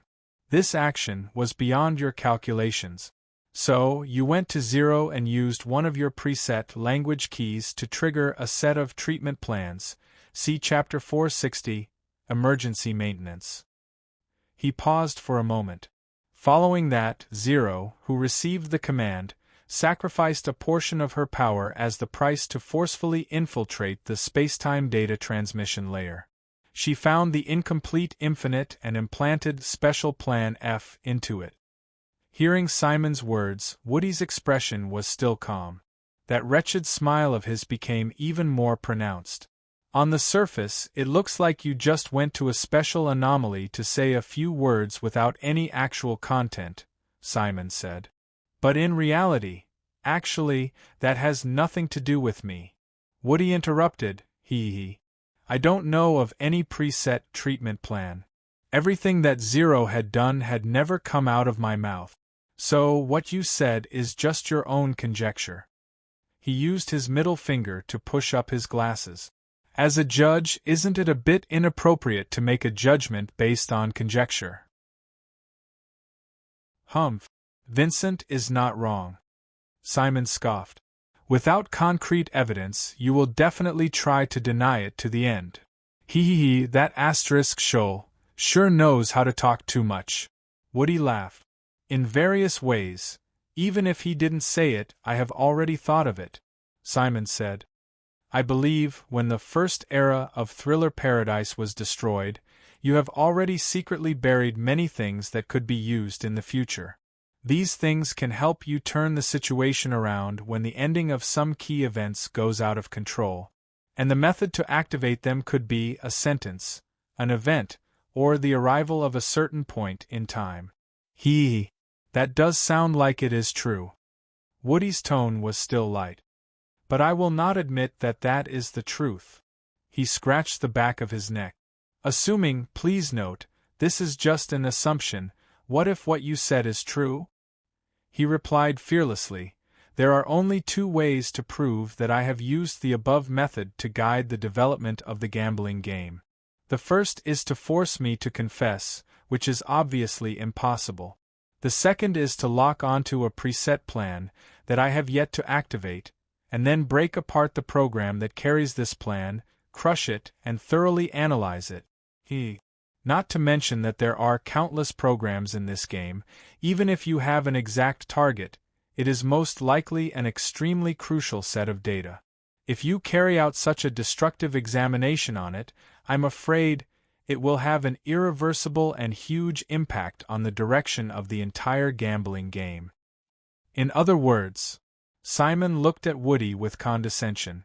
This game that you have set up, as the judge, I will not be able to get anything on you. I will still say the same thing. I did not do anything, and I have no idea what you are talking about. Woody answered this question very well. Even if he lost the bet, he didn't want to break the rules. At least, he couldn't be caught in the open, because the result of breaking the rules was that he would be killed directly by Simon. Ha! Simon sneered and asked, "Do you think that I can't do anything to you just like that?" "At least you don't have a clear motive to kill me," Woody said. "That is enough." "Enough, is it?" Simon continued.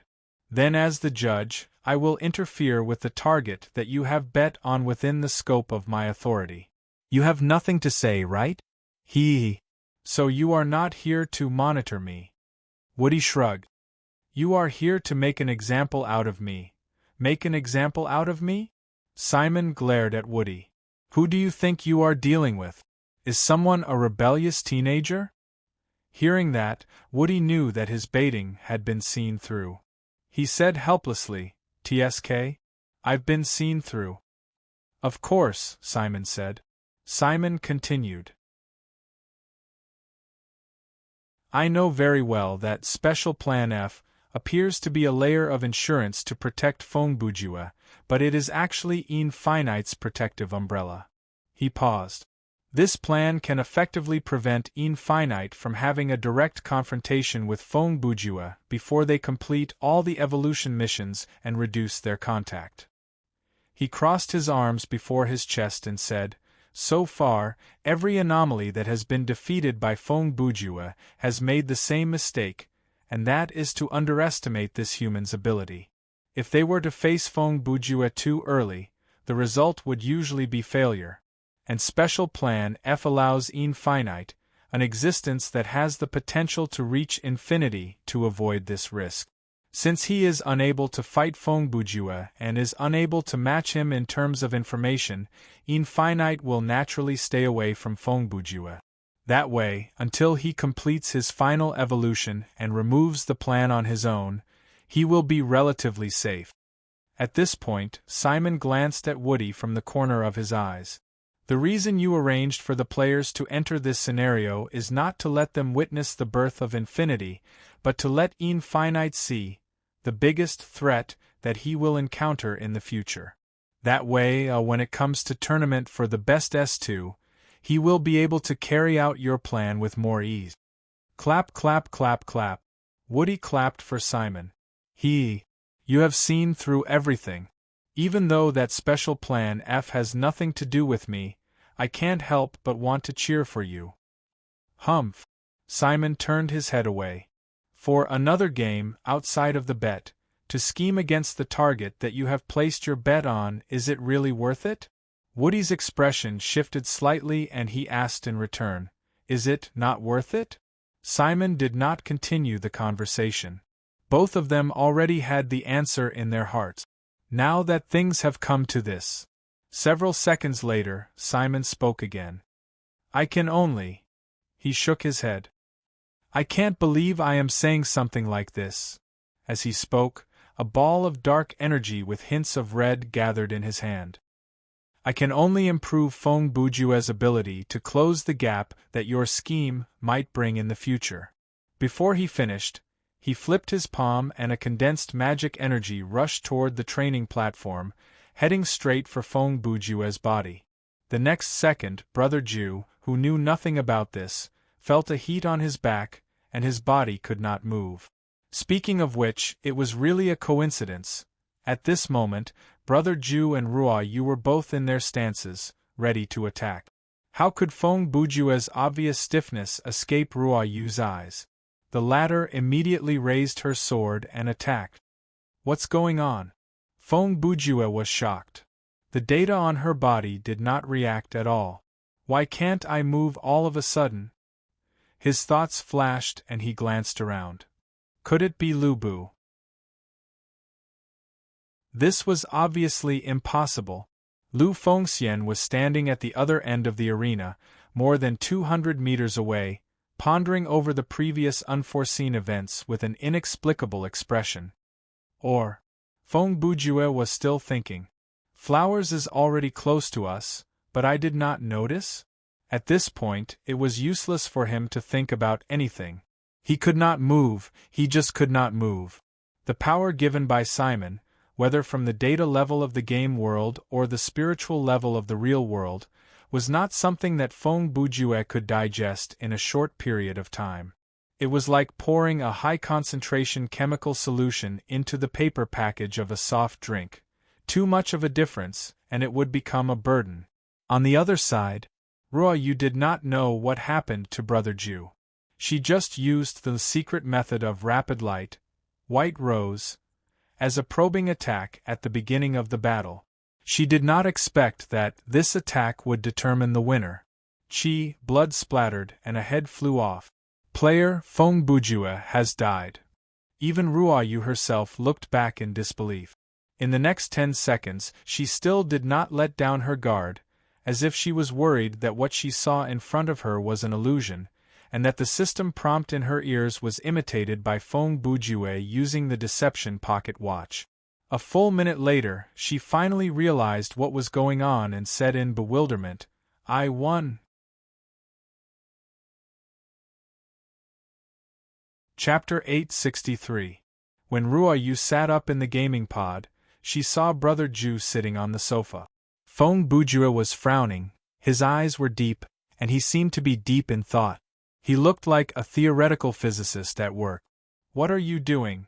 Ruoyu asked before she stepped out of the gaming pod. "Thinking," Feng Bujue answered without turning his head. "Thinking about what?" Ruoyu asked. "Just now and now." Feng Bujue's answer was a bit strange. "The things that have happened and are happening. I was just about to ask you," Ruoyu continued, "what happened before? Like that kind of probing attack. Even if you didn't use the body enhancement spell, you should have been able to dodge it." "I don't quite understand," Brother Ju muttered. "If I recall carefully, at that time I vaguely felt a wave of energy enter my body from behind. From that moment on, I couldn't move." He touched his chin and thought, "The strange thing is, before the contact, I didn't notice the energy approaching." Ruoyu said as she climbed out of the gaming pod. "Speaking of which, I didn't see any energy changes around you at that time." "Oh?" Feng Bujue's expression shifted slightly. In other words, his mind filtered through the many hypotheses, and among the remaining hypotheses, he came up with a conclusion that had the highest possibility. "Haha, I think I get it now." He suddenly laughed. No wonder what?" When Ruoyu asked this, she had already walked to Feng Bujue's side. "No wonder after I left the gaming pod, I didn't feel well," Feng Bujue said. Ruoyu's face was filled with doubt as she continued, "You're saying the energy that you came into contact with in the game made you feel uncomfortable in the real world?"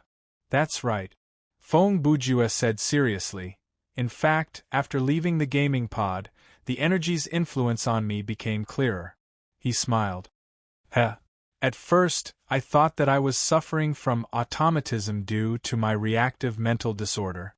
Later, I deduced that I was suffering from indigestion because I ate too much for breakfast, but after hearing what you said, I understand now. I was most likely ambushed by some creatures that transcended the game dimension at the martial arts arena. As a result, the current me." When Brother Ju said this, he took a deep breath and revealed a joyful expression. Then he said, "So good that I can't control myself." Or you saw the change in Brother Ju's expression and was stunned for 2 seconds. "Are you sure you're not having a mental illness?" "No." Before Brother Ju could reply, Arthas, who was sleeping on the other end of the sofa, interrupted. "He's telling the truth, Meow." She yawned and said to Ruoyu, "Observe him with your spirit vision, and you'll understand." After Ruoyu heard this, she doubtfully did as she was told. In the end she saw, how can this be? After a few seconds, Ruo Yu's expression became very ugly. What's wrong with me? Feng Bujue read the worry and surprise on her face. It doesn't feel good, Ruo Yu replied. I heard from Granduncle Guchun that your foundation isn't right. Even if you have outstanding talent, your cultivation speed won't be much faster than those with average talent. Also, it's very easy for you to go crazy. When she said this, she looked at Feng Bujue as if she was looking at a monster. One of the reasons I moved here was to prevent that from happening. But now, you've already gone crazy, Meow. Arthas interrupted and stole another line. Feng Bujue asked curiously, I've successfully walked on the path of the devil? He lowered his head and looked at his hands. Then my cultivation should have improved by leaps and bounds, right? It hasn't improved at all. Ruo Yu immediately replied, on the contrary, the spiritual power you've accumulated in the past half a month has completely disappeared. Although your spiritual sense still exists, your cultivation has basically turned into nothing. Hey, isn't this a scam? Those 1,000 years of cultivation can't turn you into a devil in a single thought. Theories are all duang. Feng Bujue stared with his dead fish eyes and complained in a shocked tone. I think it's very strange too. Ruo Yu said, logically speaking, it shouldn't be like this. She subconsciously raised her hand and touched her lower lip with her index finger. After going crazy, you've regressed to the level of an ordinary person. This is indeed unheard of. No. Feng Bujue shook his head. I'm sure. He raised his hands and made a quotation mark gesture. I'm sure that I haven't returned to the level of an ordinary person. Ruo Yu replied, based on what? At this moment, Feng Bujue's face showed a constipated seriousness. I can feel, the earth is rotating. What the F***ck? Arthas was shocked. Are you sure you're not suffering from indigestion? In fact, Arthas didn't know much about Brother Bujue's situation, but she could roughly see that there should be an extremely high existence that exerted some kind of influence on Feng Bujue. The problem was, the specific effect of this influence was probably only known by the person who exerted it. Is this what you mean by too good to be true? Ruo Yu narrowed her eyes and looked at Brother Bujue with a strange expression.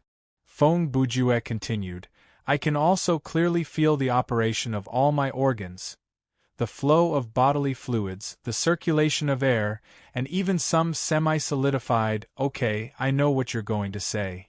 Can you skip this part? Ruo Yu interrupted. Also, Feng Bujue skipped the part about the digestive system. If I'm highly focused and stare at a certain area, I can see the physical operation of things in that area. Can you give an example? Ruo Yu didn't fully understand his symptoms. Just like how I can see the flow of data in the game world. Feng Bujue replied, but in the real world, there is no such kind of binary image. What I see is more specific. As he spoke, he stood up and walked to the TV. 30 seconds later, he brought his TV box over. In 2055, the TV box was already a streaming media hub with N kinds of functions. Its mechanical structure was very complicated. Let's use this as an example. Before he finished speaking, he picked up the TV box and smashed it on the ground. With a few smashes, it fell apart. The parts inside were scattered all over the floor. Most high-tech gadgets have a weak side. Although I've never learned any high-end knowledge in science and technology, the current me can fix it. I believe you. Ruo Yu replied almost without thinking. Feng Bujue said, I haven't even started to fix it yet. This kind of damage is obviously outside the warranty. The repair fee is very expensive. If you want to buy a new one, it will be even more expensive. Ruo Yu continued, judging from your financial situation and your usual style of doing things, you must have 100% confidence that you can fix it. That's why you smashed it, Feng Bujue was speechless. Anyway, just stay here and fix it for now, Ruoyu said as she turned around and walked towards her room. I'll give Granduncle a call and ask him. How should we deal with this situation? Oh, Feng Bujue responded. Then he thought of something. Oh right. What happened to the killing game? Who won? I won, Ruoyu replied. Not long after you died, I went to Guji City. At that time, the two forces in the city had reached an agreement with Qi Tiandi. The former gave up the Hogyoku and stopped resisting, while the latter gave them a way out and used the power of the Hogyoku to return all the time and space. She turned her head and said, this kind of development was unfavorable for Qin. After the NPCs left, she had no forces to rely on. So, she instigated a few NPCs to surround and kill me when she wasn't prepared. Using my advantage in strength, I took her head in the chaos and ended the game. Feng Bujue nodded. You're so heartless. How could you do this to your girlfriend? Bang! Before he could finish his trash talk, Ruoyu had entered the bedroom and closed the door. Failed to flirt, meow. The next second, Arthas said with a smile. Other than mocking and complaining about me, don't you have anything else to do every day? Feng Bujue turned his head and glared at her. Then I'll say something else. Arthas changed the topic, and her tone became serious. Although I don't know what happened to your body, from my point of view, I think it's a good thing. Ha! My cultivation is gone, and it's a good thing? Feng Bujue asked. Do you know what it means to break something and then build something? Arthas said. Feng Bujue's heart skipped a beat. Whoa, you mean, if you were a bowl before, then you're a lake now, Arthas said. The spiritual power that you accumulated in the past half-month of cultivation was at most a few drops of water at the bottom of the bowl. When the bowl becomes a lake, that little bit of water, naturally, it's gone. That sounds very powerful. Feng Bujue continued. Then, the changes in my body are also the results of breaking something and then building something? It should be, Arthas replied. I'm not sure what kind of power you've obtained. Anyway, from the perspective of a demon like me, although I don't want to admit it, the you before me, in terms of realm, you're already an existence that's higher than me. Then shouldn't you show your true form, kneel in front of me, and call me Lord Feng Bujue? Feng Bujue said with a smile. Then, their conversation ended with one of the men being slapped to the ground by a claw.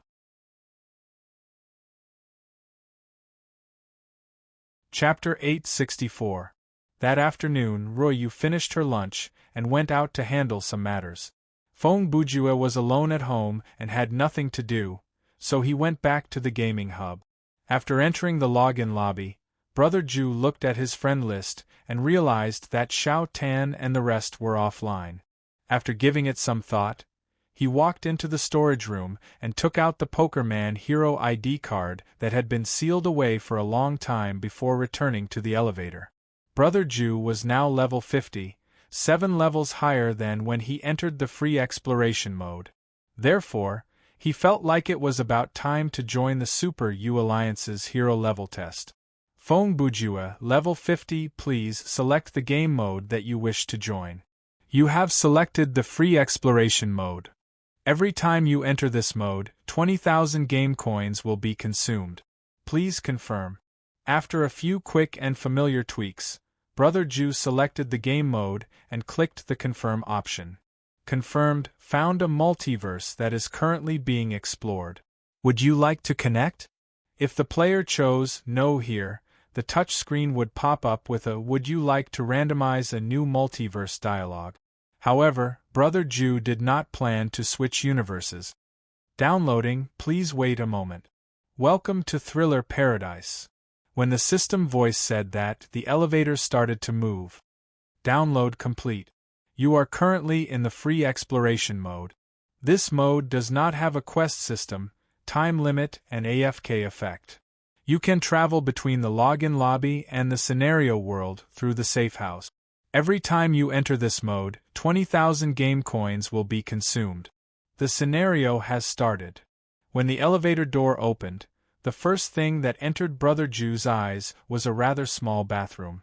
Walking out from the bathroom, Brother Ju came to his room codenamed Z250. Different from the first time, the system no longer required Brother Ju to leave the safe house within 5 minutes. How long did I choose when I left last time? Sitting down in the room, Feng Bujue began to recall some details of the last time he was here. Oh right. 3 hours. He touched his chin and said, in other words, in the eyes of the people in this universe, I have been in the room for 3 universe cycles. The universal unit of time in this universe is about 1 hour. In terms of adjusting one's condition, this amount of time should be enough, right? When he exited this scenario for the first time, he had already considered the need to pretend that he had rested for some time, so he had chosen a round-trip time. The other 4 options were 1 minute, 1 hour, 12 hours, and 48 hours respectively. Then let me take a look. Then, Feng Bujue used the computer in the room to check where he wanted to go. It's quite close, I can walk there. This asteroid has a very robust, free transportation system.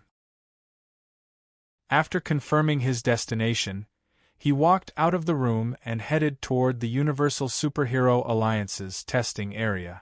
The last time he was there, the tinfoil paper man and Professor Yongheng had personally led Brother Ju through the various procedures and explained many basic information about the Universal Superhero Alliance to him. With Brother Ju's learning ability, naturally, he had memorized all the information. Heroes who were registered with the Universal Superhero Alliance had to undergo the Hero Level Test within 40 universe cycles after registering their Hero ID, or else their registered ID would be revoked. Of course, there were exceptions like too powerful to be tested or mental or physical injuries that had not healed. They could submit a written statement to the Alliance to postpone or cancel the test. To make a long story short, about 20 minutes later, Feng Bujue arrived at his destination. Usually, there was no need to line up for the hero level test, so after Brother Ju chatted with a blue-skinned alien at the service desk in front of the testing area, the other party motioned for him to go in. The entrance to the testing area was very interesting. There were a total of 10 entrances, 7 of which were arranged in a staircase from small to large. This was obviously for aliens of different sizes to pass through. The other 3 entrances were the same size, but each door was covered with a layer of force field of different colors. These 3 entrances were for incorporeal creatures, creatures that can't stop moving, and super-adaptive creatures to pass through. Feng Bujue entered the 3rd door, which was about 4 meters high and 3 meters wide. It should be classified as small to medium-sized creatures. After passing through a metal passage hundreds of meters long, Brother Ju saw a large device in front of him that looked like an airport security checkpoint. Next to the device stood a guy with brown skin and a face that looked like a fat fish. Hello. When Brother Ju walked in, the fish head took the initiative to greet him. Hello, Feng Bujue responded. Please put your ID card here. The fish head pointed at a card slot next to the detection device. Feng Bujue did as he was told and then passed through the checkpoint under the guidance of the fish head. As he passed through the checkpoint, all the items on his body appeared on the display next to the device. The backpack was a dimensional pocket, so the items in the backpack couldn't be scanned. Next to each item, a short comment automatically popped up next to each item. For example, magazine, which was annotated as ammunition for firearms in the sub-technological era. Bell's daily knife, which was annotated as cold weapon with transcendental causality. Okay, the certification is complete. You can go in. The fish head didn't show any surprise at Brother Ju's items. The test will be carried out batch by batch. The staff inside will guide you through it. After all the items are tested, you can wait for another half a universe week. After that, you can go to the card collection area to get your card and leave. He paused for a moment. By then, your ID card will have been upgraded to the version of your level. Understood. Feng Bujue nodded and continued to move forward. After walking for another 200 meters and turning a corner, Brother Ju's eyes widened, and he saw a very large space before him. This place was like a super-large gymnasium. There were many strange large testing machines and fitness equipment inside. At this moment, there were many aliens with different appearances being tested inside. There were also many staff members. After arriving here, Feng Bujue deeply felt that, at least in this parallel universe, humans were only a minority. He looked around and there were very few people who looked like humans in the gymnasium. Hero's name? When Brother Ju was still looking around, a tall staff member made of a sphere and a column walked up to him and asked directly. Feng Bujue looked at him and replied, Poker Man, oh. The staff member looked at him and glanced down at the tablet in his hand. Earthling, is it? Okay, follow me. Chapter 865. My name is Y Duomi. I will lead you to complete the basic fitness test, Y Duomi said as he led Brother Ju forward. Okay, Feng Bujue replied. Before the test starts, I need to confirm something. Y Duomi turned back to look at Brother Ju. Is the equipment that you're currently wearing the standard equipment for a hero event? You can say that, Feng Bujue replied. Y Duomi continued. To ensure that the data obtained during the test is not too different from your actual hero event, we normally recommend that you wear the equipment for the test. Of course, if you need it, you can change into something lighter. There's a changing room over there. There's no need for that. Feng Bujue rejected the offer. I don't need it. Unless it was a special situation permitted by the system, the players were not allowed to change their clothes in the scenario. Therefore, Brother Ju did not need to worry about changing his clothes. Okay. As they spoke, Y Duomi led Brother Ju to the corner of the room and stood next to a circular machine. Before we start, there are some other things that I need to confirm with you. He picked up the tablet in his hand and tapped it a few times.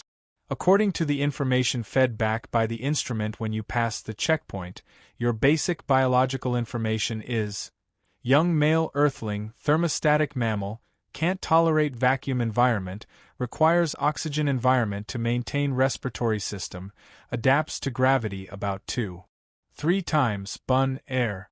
Feng Bujue could not help but interrupt. Excuse me, but what does bumpy mean? Bumpy is the universal unit of measurement for gravity.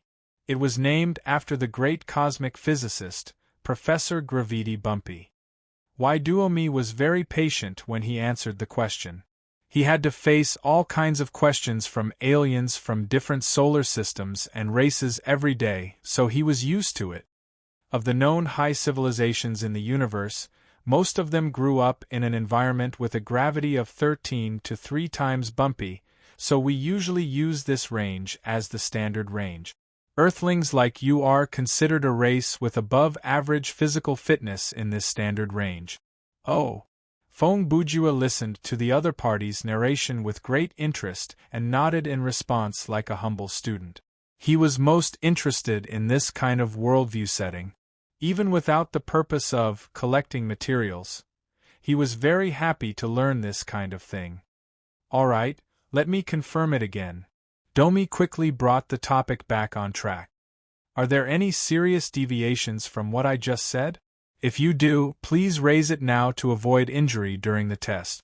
Although the data fed back from the checkpoint was accurate 99% of the time, the staff would still repeatedly confirm these matters with the hero himself because there had indeed been incidents of testing injuries. No problem, Feng Bujue replied. I can start anytime. Then, now, please stand in the testing device. Domi raised his hand and gestured to the ring-shaped device beside him. This machine looked like a large metal tire without a contour, or rather, It looked like a standing ring with a diameter of 6 meters. After Feng Bujue stood in it, he noticed something strange. He immediately understood. Within the range of this ring, there was a different gravity from the outside world. The first test will test your limit and average running speed under a standard buggy. The test time will be 1 universe hour, about 5 minutes. Please use your full strength at the beginning of the test and try not to slow down until the end so that we can measure the best peak and true stable average, Domi said. During the test, you can use auxiliary items or activate special abilities, but you are not allowed to use vehicles. In addition, please do not use flying or teleportation abilities. That is not part of the test scope of this project. After saying that, he walked to the console next to the machine. If there are no objections, I'll start the device. Okay. After Feng Bujue said that, he was already in a running position. Buzz.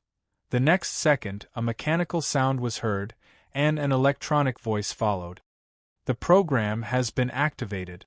The speed testing ring is counting down. 5, 4, 3, 2, 1, boom! There was a shocking explosion, and there was a burst of red spirit light. At the beginning of the test, Brother Ju used body enhancement spell, modified and sprinted with all his might. During the test, the speed testing ring itself did not rotate, and the user's position did not change. Once the person running in the ring started running, their feet would become a state of walking on air. It looked like they were running on an air treadmill, but they would still feel down to earth. At that moment, looking from the outside of the machine, Feng Bujue's body was leaning forward and running wildly. The frequency at which his legs and hands moved had already created an afterimage in the eyes of most aliens with motion vision. Domi looked at the constantly soaring data on the console, and his expression changed slightly. It looked like Brother Ju's performance had greatly exceeded his expectations. Even many heroes and staff members who were waiting nearby to do other tests were attracted by the Earthling in the corner. Hey, is that really an Earthling? I'm not sure. Maybe he's a hybrid between a human and an alien. Don't underestimate Earthlings. Although the probability is very low, some of them are mutants who can withstand the effects of chemicals or special radiation. Their physical fitness can reach the level of a galactic hero. It's also possible that he's a speed-type hero. You're all thinking too much. That must be some galactic predecessor trying to break the test record. Just like that, Feng Bujue completed the first test amidst the discussion around him. In the first minute, he used the body enhancement spell, but after a minute, he stopped. After all, he was losing 1% of his life points every second. There was no need to put his life in danger for a test. In the next 4 minutes, his running speed was not slow either. This was because the gravity of a standard bungee jump was relatively easy for humans. It was equivalent to reducing the weight of humans on Earth by more than half. When Brother Ju came down from the speed testing ring, Domi's tone changed. Poker Man, your performance is not bad. He thought that he was a cold guy, but it turned out that he was a normal alien. If your results in other tests are also at this level, it's possible for you to be rated as a planetary it's possible for you to be rated as a galactic hero. Haha. I hope so, Feng Bujue replied with a smile. To be honest, Brother Ju really hoped that he could be ranked as a galactic hero. Otherwise, he would not have waited until level 50 to return to this mode. For the time being, he did not insist on a godlike existence like the universe level, but if he wanted to have higher authority and freedom and be able to participate in more events, the higher the hero level, the better. Then, Domi continued. Please follow me. The second test is over here. In the next 1.5 hours, Feng Bujue, accompanied by Domi, completed all the tests of the basic fitness test. Although there were quite a lot of tests such as the jumping strength test, physical damage test, and weightlifting test, were all completed in less than a minute. As for the reaction strength test, pressure test, and air movement test, they only took a few minutes. In addition, there was almost no rest time between each test, and he was not allowed to take things like nutrient fluids to replenish his physical strength. This was because at the end of the test, the computer would evaluate endurance and resilience based on the hero's physical strength decline in each test. If supplements were used, the data obtained would not be accurate. To make a long story short, after Brother Jew played around with all the equipment in the stadium, he had used up more than half of his physical strength. However, the hero-level test was far from over. Next, he had to face the written test. Follow this path. When you reach the venue for the written test, the worker there will continue to guide you. After Duomi led Feng Bujue to the exit of the physical test field, he pointed the way for him. "Okay," Feng Bujue said. "Good luck." Domi waved at Brother Jew. "Well, thank you for your kind words."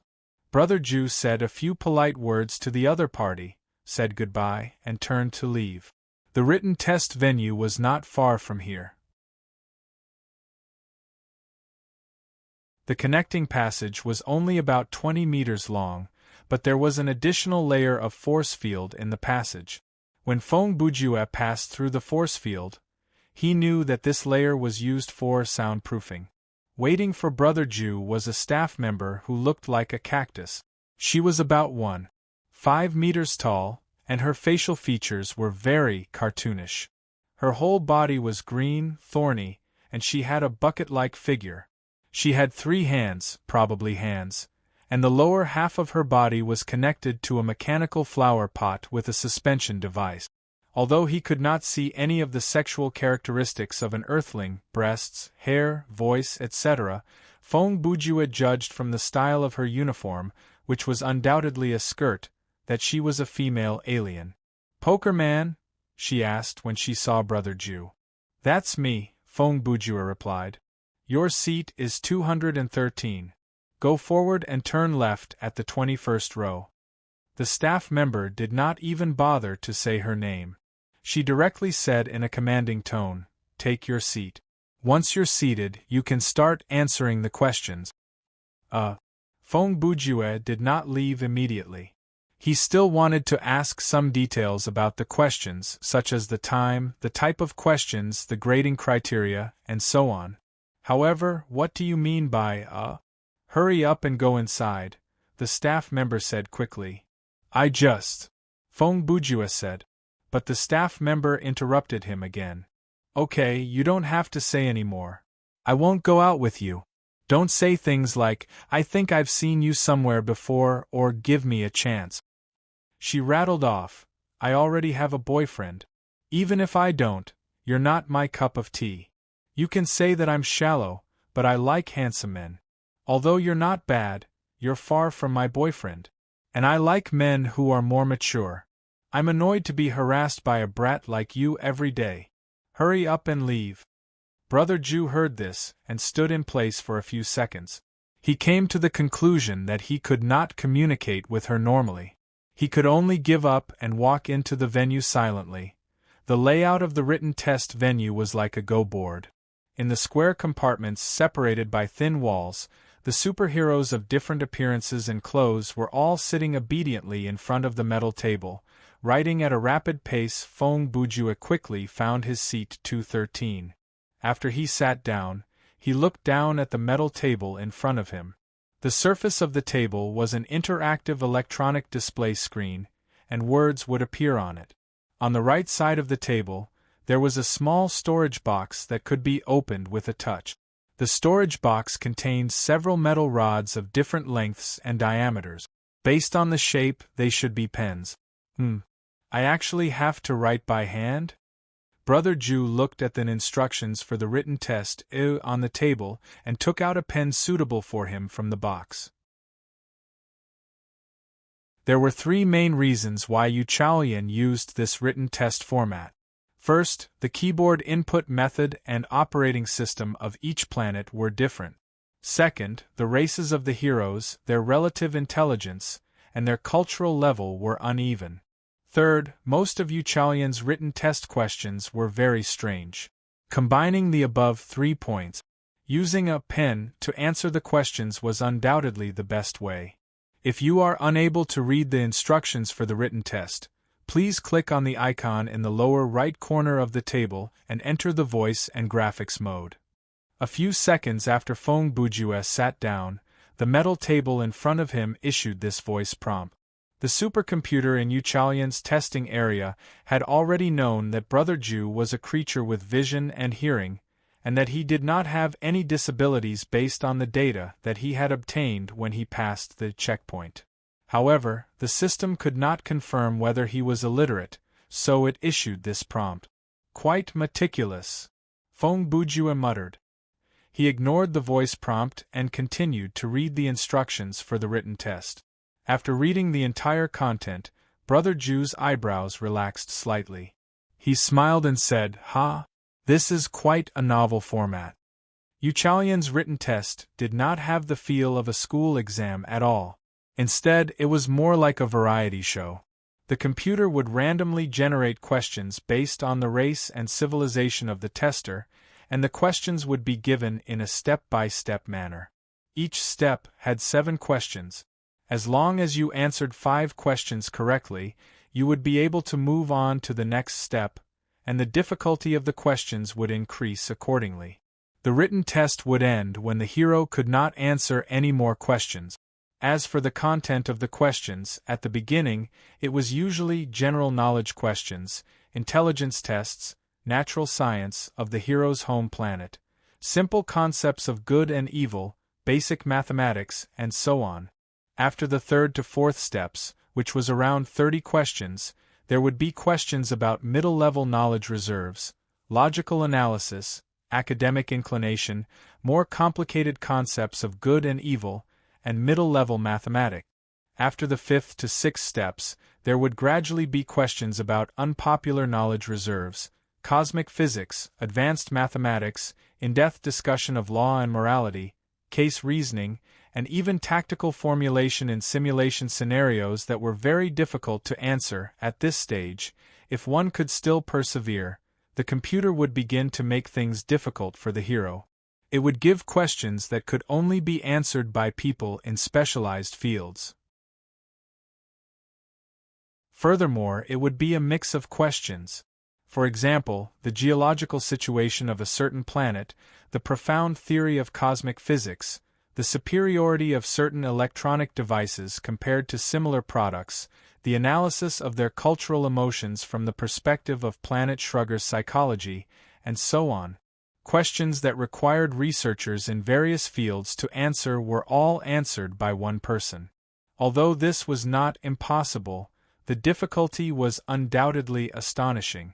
As the researcher and first batch of testers for this written test, Toad Hero Enwei Slub and Tinfoil Hero Kita's Nitto were the only 2 people who had finished answering a total of 168 questions in all 24 stages. According to internal statistics that were not made public, the average result of the Yuchalian heroes participating in this test was 4th step. In other words, most superheroes failed at the 22nd to 28th step. They had not reached the middle-level of the question bank. Okay. Feng Bujue finished reading the instructions and moved his arms a few times. I want to see how difficult this written test can be.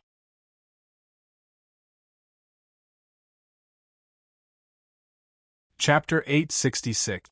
Space Super Alliance Celestial Bridge. This was the connecting area that connected the asteroid and the Supreme Council's meeting hall. Standing on this bridge, one could see the vast starry sky. Most of the living areas of the Space Super Alliance were located inside the planet, so they could only see the artificial sky. What are you looking at? A man wearing a tinfoil paper armor leisurely walked over and spoke to another person in front of him. The latest set of data from the testing area shows that. Toad Hero looked at the mini display on his forearm without turning his head. That poker man has reached the standard of a planetary hero in the physical test. Not bad, Toad Hero said. The tinfoil paper man said. It seems that this earthling from a parallel universe is really something. Do you know what that means? Toad Hero asked in a low voice. What? It was not that Toad Hero did not have the answer, but he was too lazy to think about it. If he breaks through to rank 15 in the written test, or if he answers more than 100 questions, then… Toadman finally turned around and looked at his old friend. Even if he doesn't do anything in the special ability test, he can still join the ranks of the Nebula level. So what? Toad Hero shrugged. A hero with high intelligence. Isn't that what we're looking for? He paused. Old friend, you know better than I do.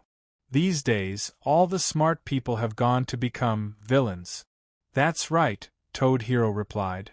So, I can tell at a glance that poker man… No, I should say that Fong Bujua is definitely not a hero. His tone was firm. In his eyes, I can't see a trace of motivation to sacrifice or fight for justice. On the contrary, I see a crazy and unpredictable person. I know people like him too well. He reminds me of an old rival. At this point, Toad Hero was silent for 2 seconds before he continued. To achieve his goal, he will do anything, no matter the means. He is unprincipled before the generally accepted morality, but before a set of inexplicable theories which he considers reasonable, he will die rather than yield. His tone became more intense. In the eyes of people like him, there is no right or wrong, black or white. He only does what he wants to do and uses idealism to decide everything. He stared at the tinfoil paper man. Kratas, you should understand the consequences of letting such an extremely dangerous person obtain the qualifications of a galactic hero. Can you imagine how terrifying it would be to deal with a B or a level crisis in the future when someone like him interferes? Hearing that, the tinfoil paper man did not speak for a long time. Moments later, his expression shifted slightly, and he said, Anyway, you might be right, but… He shook his head. So far, Fong Bujue has not shown any hostility toward us. In fact, he has helped Breakdancer and Step Stranger solve the crisis of Planet Slag and has clearly expressed his desire to join the Alliance. Tinfoil Man's personality was much more cheerful and tactful than Toad Man's. His starting point when considering things was also different from Toad Man's. Let's not talk about the fact that he hasn't done anything yet. Even if he is really plotting something in the dark, without any evidence, you can't just rely on your own feelings and prejudice to put him on our opposite side, right? Humph! Toad Hero scoffed unhappily. Of course, I know that, and I don't plan to push him to our side. Then, what do you mean? The tinfoil paper man asked. If he really wants to be a hero, then I am sincerely glad, Toad Hero said. But if we give him such a high level of clearance from the start, I'm afraid it will be hard to see through his true intention. Oh. The tinfoil paper man understood instantly. So, that's what you mean, on the other side, at the written test venue. This is too much. Fong Bujue was holding the pen. With a constipated expression, he frowned at a question on the metal table. He was in the same state as when he was young and could not answer the question for the test. Draw the DNA structure analysis of any kind of Mahat's native life form.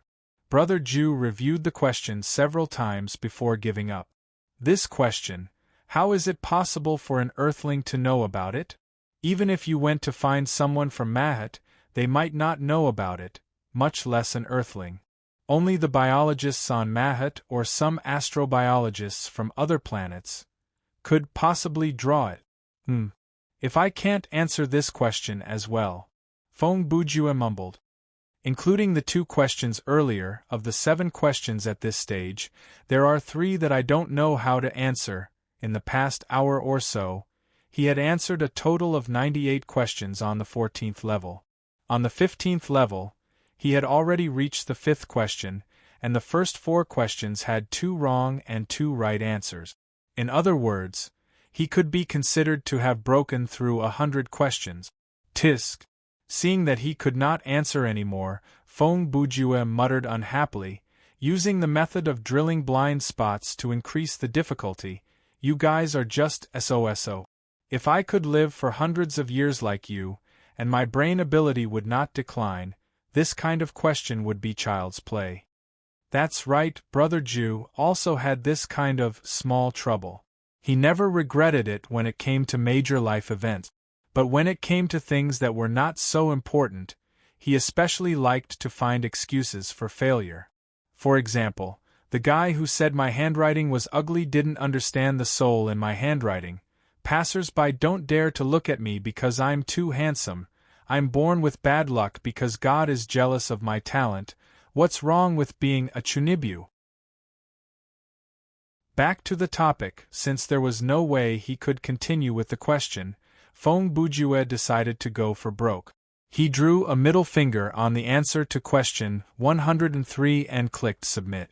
Wrong answer, you have answered 3 questions incorrectly in this stage. The written test has been terminated. A voice prompt and text appeared at the same time, announcing the end of Brother Ju's written test. Please go through the safe passage to the next test location. Please see the map below for the location of the passage. If you need help, please communicate with the uniformed staff nearby. Then, a mini-map of the written test venue quickly floated up on the metallic platform. The map showed Brother Ju's current location and the location that he should be heading to. It even marked out the shortest route that he could take. Fong Bujue glanced at it, stood up, and walked along the route. After an hour of rest, his physical strength had recovered a lot, and his footsteps were lighter. However, the fatigue and soreness accumulated from the previous aerobic and anaerobic exercise didn't ease. On the contrary, there was a feeling that gradually spread out. He didn't know if it would have an adverse effect on the next test. 5 minutes later, Fong Bujue arrived at the special ability testing area. This time, the staff that came to meet him was a zombie. Poker man, right? The zombie wore a staff uniform and held a tablet in his hand. This was their standard. The first 2 tests were not bad. So far, it seems like the planetary level is a done deal. Hearing this, Fong Bujue was slightly relieved. Planetary level was Brother Ju's lowest expectation. If he didn't even reach this level, then there was no need for him to train until level 50 to take the test. Brother Ju immediately said, "This handsome guy." He looked at the pale zombie man with half of his face rotting. He could still calmly call him handsome guy, which showed how strong his nerves were and how thick-skinned he was. "How should I address you?" 10 seconds, it took the zombie man a full 10 seconds to finish reading his name. And it gave people the feeling that this was already considered fast. Holy sh*t. Fong Bujue felt like 10,000 alpacas were running through his head. He thought to himself, "Your name is quite interesting. Witticism, personality traits, ancient rhymes, lyrics, phrases, and the resurrection secret of Wrath, Ikari_Warriors, on the NES platform, you can revive by pressing ABBA in the game, are all here. Not counting the English, there are 87 words. What the hell is that hiss hiss hiss at the end? Was your name given to you by Musashi Kogani?" Ha ha. Fong Bujue's mouth twitched twice and he replied with a dry smile, "What a good name." Everyone who heard it said so. The zombie man smiled and said, "I have to thank my parents for this. On our environmental planet, a short, powerful, catchy name like mine is really rare. The school on your planet can be dismissed after the roll call every day." Fong Bujue complained again in his heart. Speaking of parents, my girlfriend has agreed to come home with me to see my parents in the next universe era. Let's just treat it as Chinese New Year. Just thinking about it makes me a little excited. The zombie man showed a narcissistic and happy expression, and he took out a photo from his arms. "Look, isn't my girlfriend pretty?" What Fong Bujue saw in the photo was a cactus. He seemed to have understood something. "I wish the 2 of you have a baby soon." 2 seconds later, Brother Jew replied with a deadpan expression. Ha ha ha, thank you very much. The zombie man laughed happily, and then his expression changed again. Ah, my old habit is acting up again. I'm not paying attention and started talking about myself and showing off my girlfriend. I'm sorry. It's okay. I don't mind. Feng Bujue replied woodenly. At this moment, if he could use an action to express his feelings, he would probably cover his crotch and roll on the ground. That's good. The zombie man continued. Then, come with me. After the last round of the test, you can go to the rest area and wait for the evaluation results. Feng Bujue nodded and followed the man down the corridor. The special ability test was undoubtedly a very dangerous test, so everyone's test environment was completely closed off. Before taking the test, the hero had to fill in a form and list the special abilities he had. The Yu Chao Alliance didn't force the heroes to write down all their abilities in detail, but generally speaking, the more abilities displayed, the higher the rating. If you want to hide your strength, you have to be mentally prepared to be underestimated. Of course, there were exceptions, like the Black Hole Queen from the Supreme Council. She only displayed one of her many abilities, and she was rated as a universe-level hero. Another example was another member of the Supreme Council, Monkey Hunter. This guy didn't show anything in the special ability test because most of his abilities were shown through physical fitness, and he had the best record in almost all the physical fitness tests. And in the written test, he successfully pulled down the average score of the entire alliance. Even so, he was still a universe-level hero. Feng Bujue knew that among the players of Thriller Paradise, he was quite strong, but in this superhero universe, there were plenty of people who could one-shot him. To achieve the star system level status, he couldn't hold back. Therefore, Brother Jew filled in a bunch of weird stuff on the power declaration form.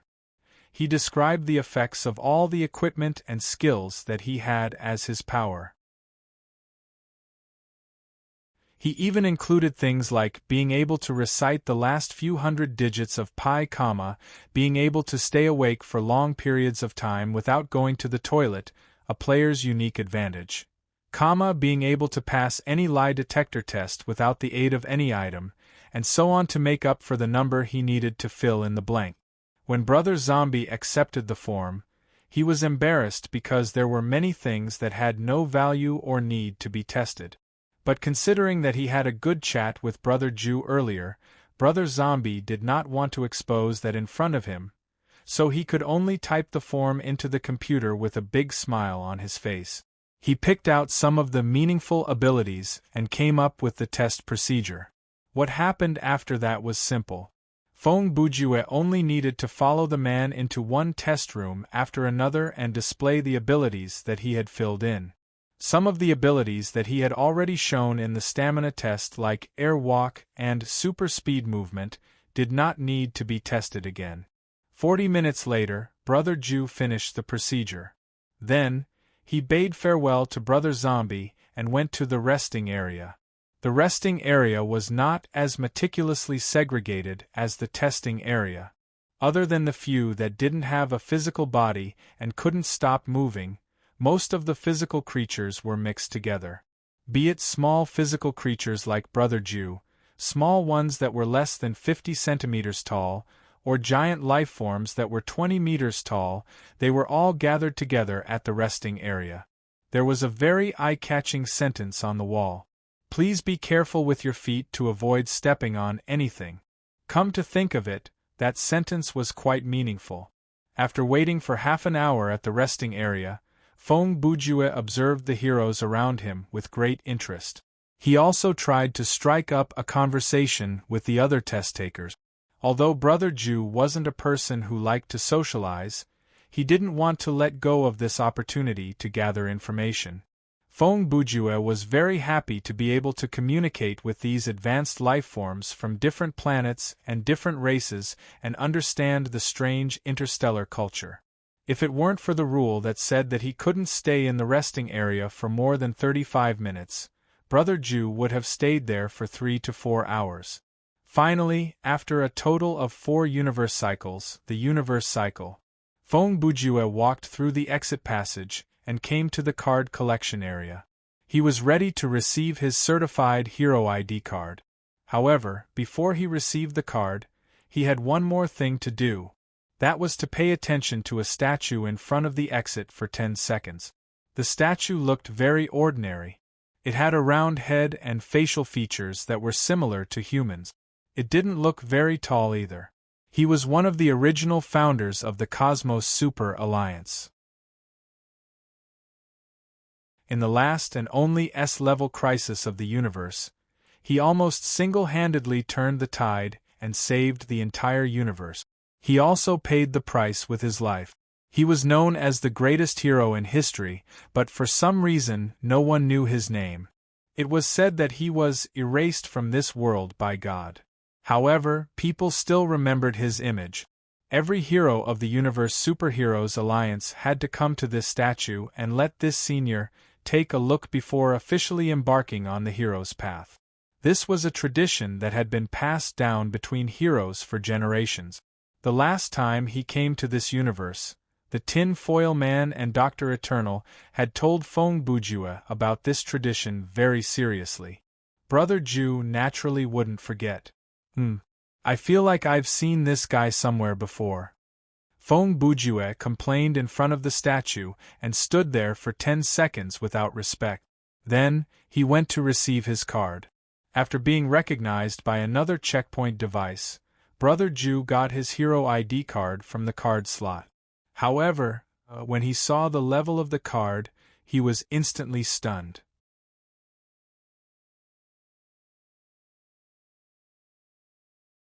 Chapter 867. Hey. Feng Bujue looked at the word City-Level Hero that was embossed on the ID card. The card was written in the universal language, but the system had its own translation. Is there a mistake? Obviously, a mistake was impossible. The rating for the hero level test was very strict. All the data would be reviewed and evaluated by a supercomputer and a team of experienced reviewers. Since there was manual processing, the tester had to wait for half an hour, and then they would come up with a comprehensive rating. Unless the tester purposely hid their power or seriously misperformed, there would be no overestimation or underestimation of their level. Of course, the absence of a mistake did not mean that there was no mistake.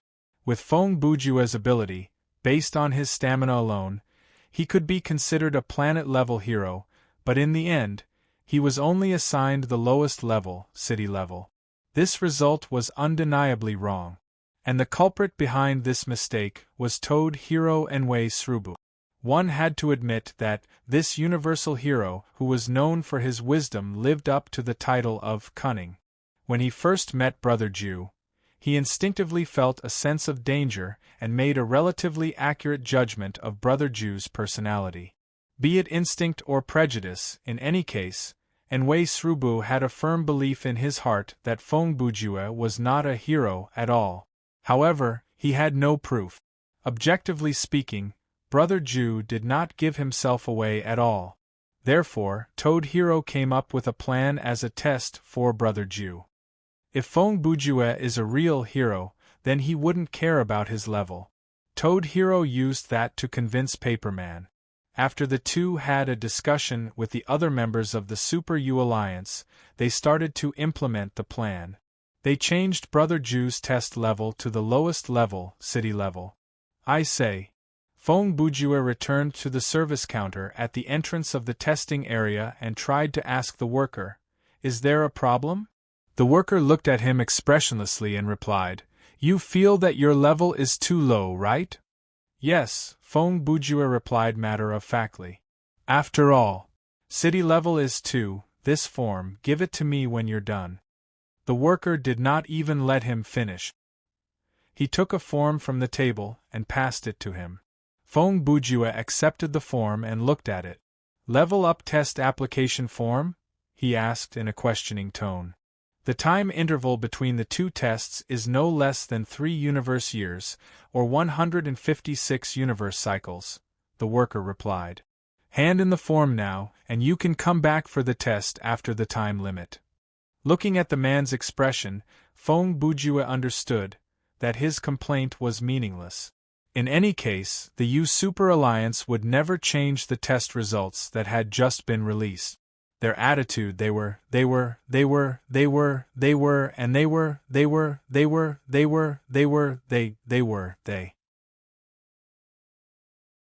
If I'm wrong, I won't admit it. If I admit it, I won't change it. If I change it, I won't do anything about it. Even if I'm really wrong, I can only ask you to pay for my mistakes and take more detours. You can't say anything to me, otherwise it's your fault. If you're wrong, I'll punish you on behalf of the moon. Tut. Forget it. Feng Bujue thought for a few seconds, then put down the form and said, "Sorry to bother you." After that, he took his city-level hero ID card and turned to leave. Just as he turned around, Feng Bujue lifted his head to look at one of the surveillance cameras and revealed a taunting smile. At the same time, Toadman, who was watching Brother Bujue's every move through the surveillance camera on the other side of the asteroid, had a change in expression. "TSK. This kid, is he trying to show off to me?" Feng Bujue's smile contained at least 3 messages. First, he already knew that someone had tampered with his result. Second, he also knew that the person behind the scenes was monitoring him at this time. Third, he didn't mind exposing the fact that he already knew the 2 points. Not only smart, but also arrogant. Toadman's face quickly showed a sneer. "Humph. I'd like to see what kind of person you are. Phew. What bad luck." 20 minutes later, Feng Bujue had returned to the hero dormitory. He lay on the bed and stretched. "If I knew this would happen, I would have done the test when I was level 43 on the way back." He had already sorted out the whole thing in his mind. Although he wasn't 100% sure who had tampered with his test results, the name Toadman was undoubtedly at the top of the list of suspects. Sigh. But I can't blame anyone else. After taking a deep breath, Brother Ju used his hands as a pillow and mumbled, "If it were me, I would have used the same strategy." He licked his lips. Letting a newcomer with an unfathomable intention gain the authority of a planetary or even a star system level hero is not a good idea. Furthermore, this person comes from another multiverse, so there is no way to find out more about him. After thinking it through, Feng Bujue did not feel angry or depressed about his level being restricted. On the contrary, he agreed with Toadman's approach from the bottom of his heart. He was such a person. Even in the face of more despicable means and more unfair results, he could still accept it calmly and smile contemptuously. He would even stand in the other party's perspective and consider the rationality and profitability of this approach. Agreeing with despicable, understanding despicable, but disdaining despicable. This was Feng Bujue. He was rational and smart, but stubborn and stupid. Of course, when he felt it was appropriate and necessary, he could be more despicable than anyone else. Well, since I'm already here, I can't just go back like this. Feng Bujue continued to read. "Every time I come in, I have to spend 20,000 game coins." As he spoke, he sat up from the bed, turned on the computer in the room, and inserted his hero ID card into the card slot of the computer. Searching for ID card. Identity confirmed. "Welcome to the system, Poker Man." "Okay, let me have a look." After Feng Bujue logged into the Hero Activity self-service client of Yu Chaolian, the system automatically assigned him to the city-level Hero channel. After quickly scanning the user interface, he clicked on the Hero Mission Acceptance and Mutual Assistance option without hesitation and began to search for missions that he could accept. You're tuning in to the Phoenix Knights YouTube channel. Don't forget to subscribe and join us on this journey to catch the most captivating stories.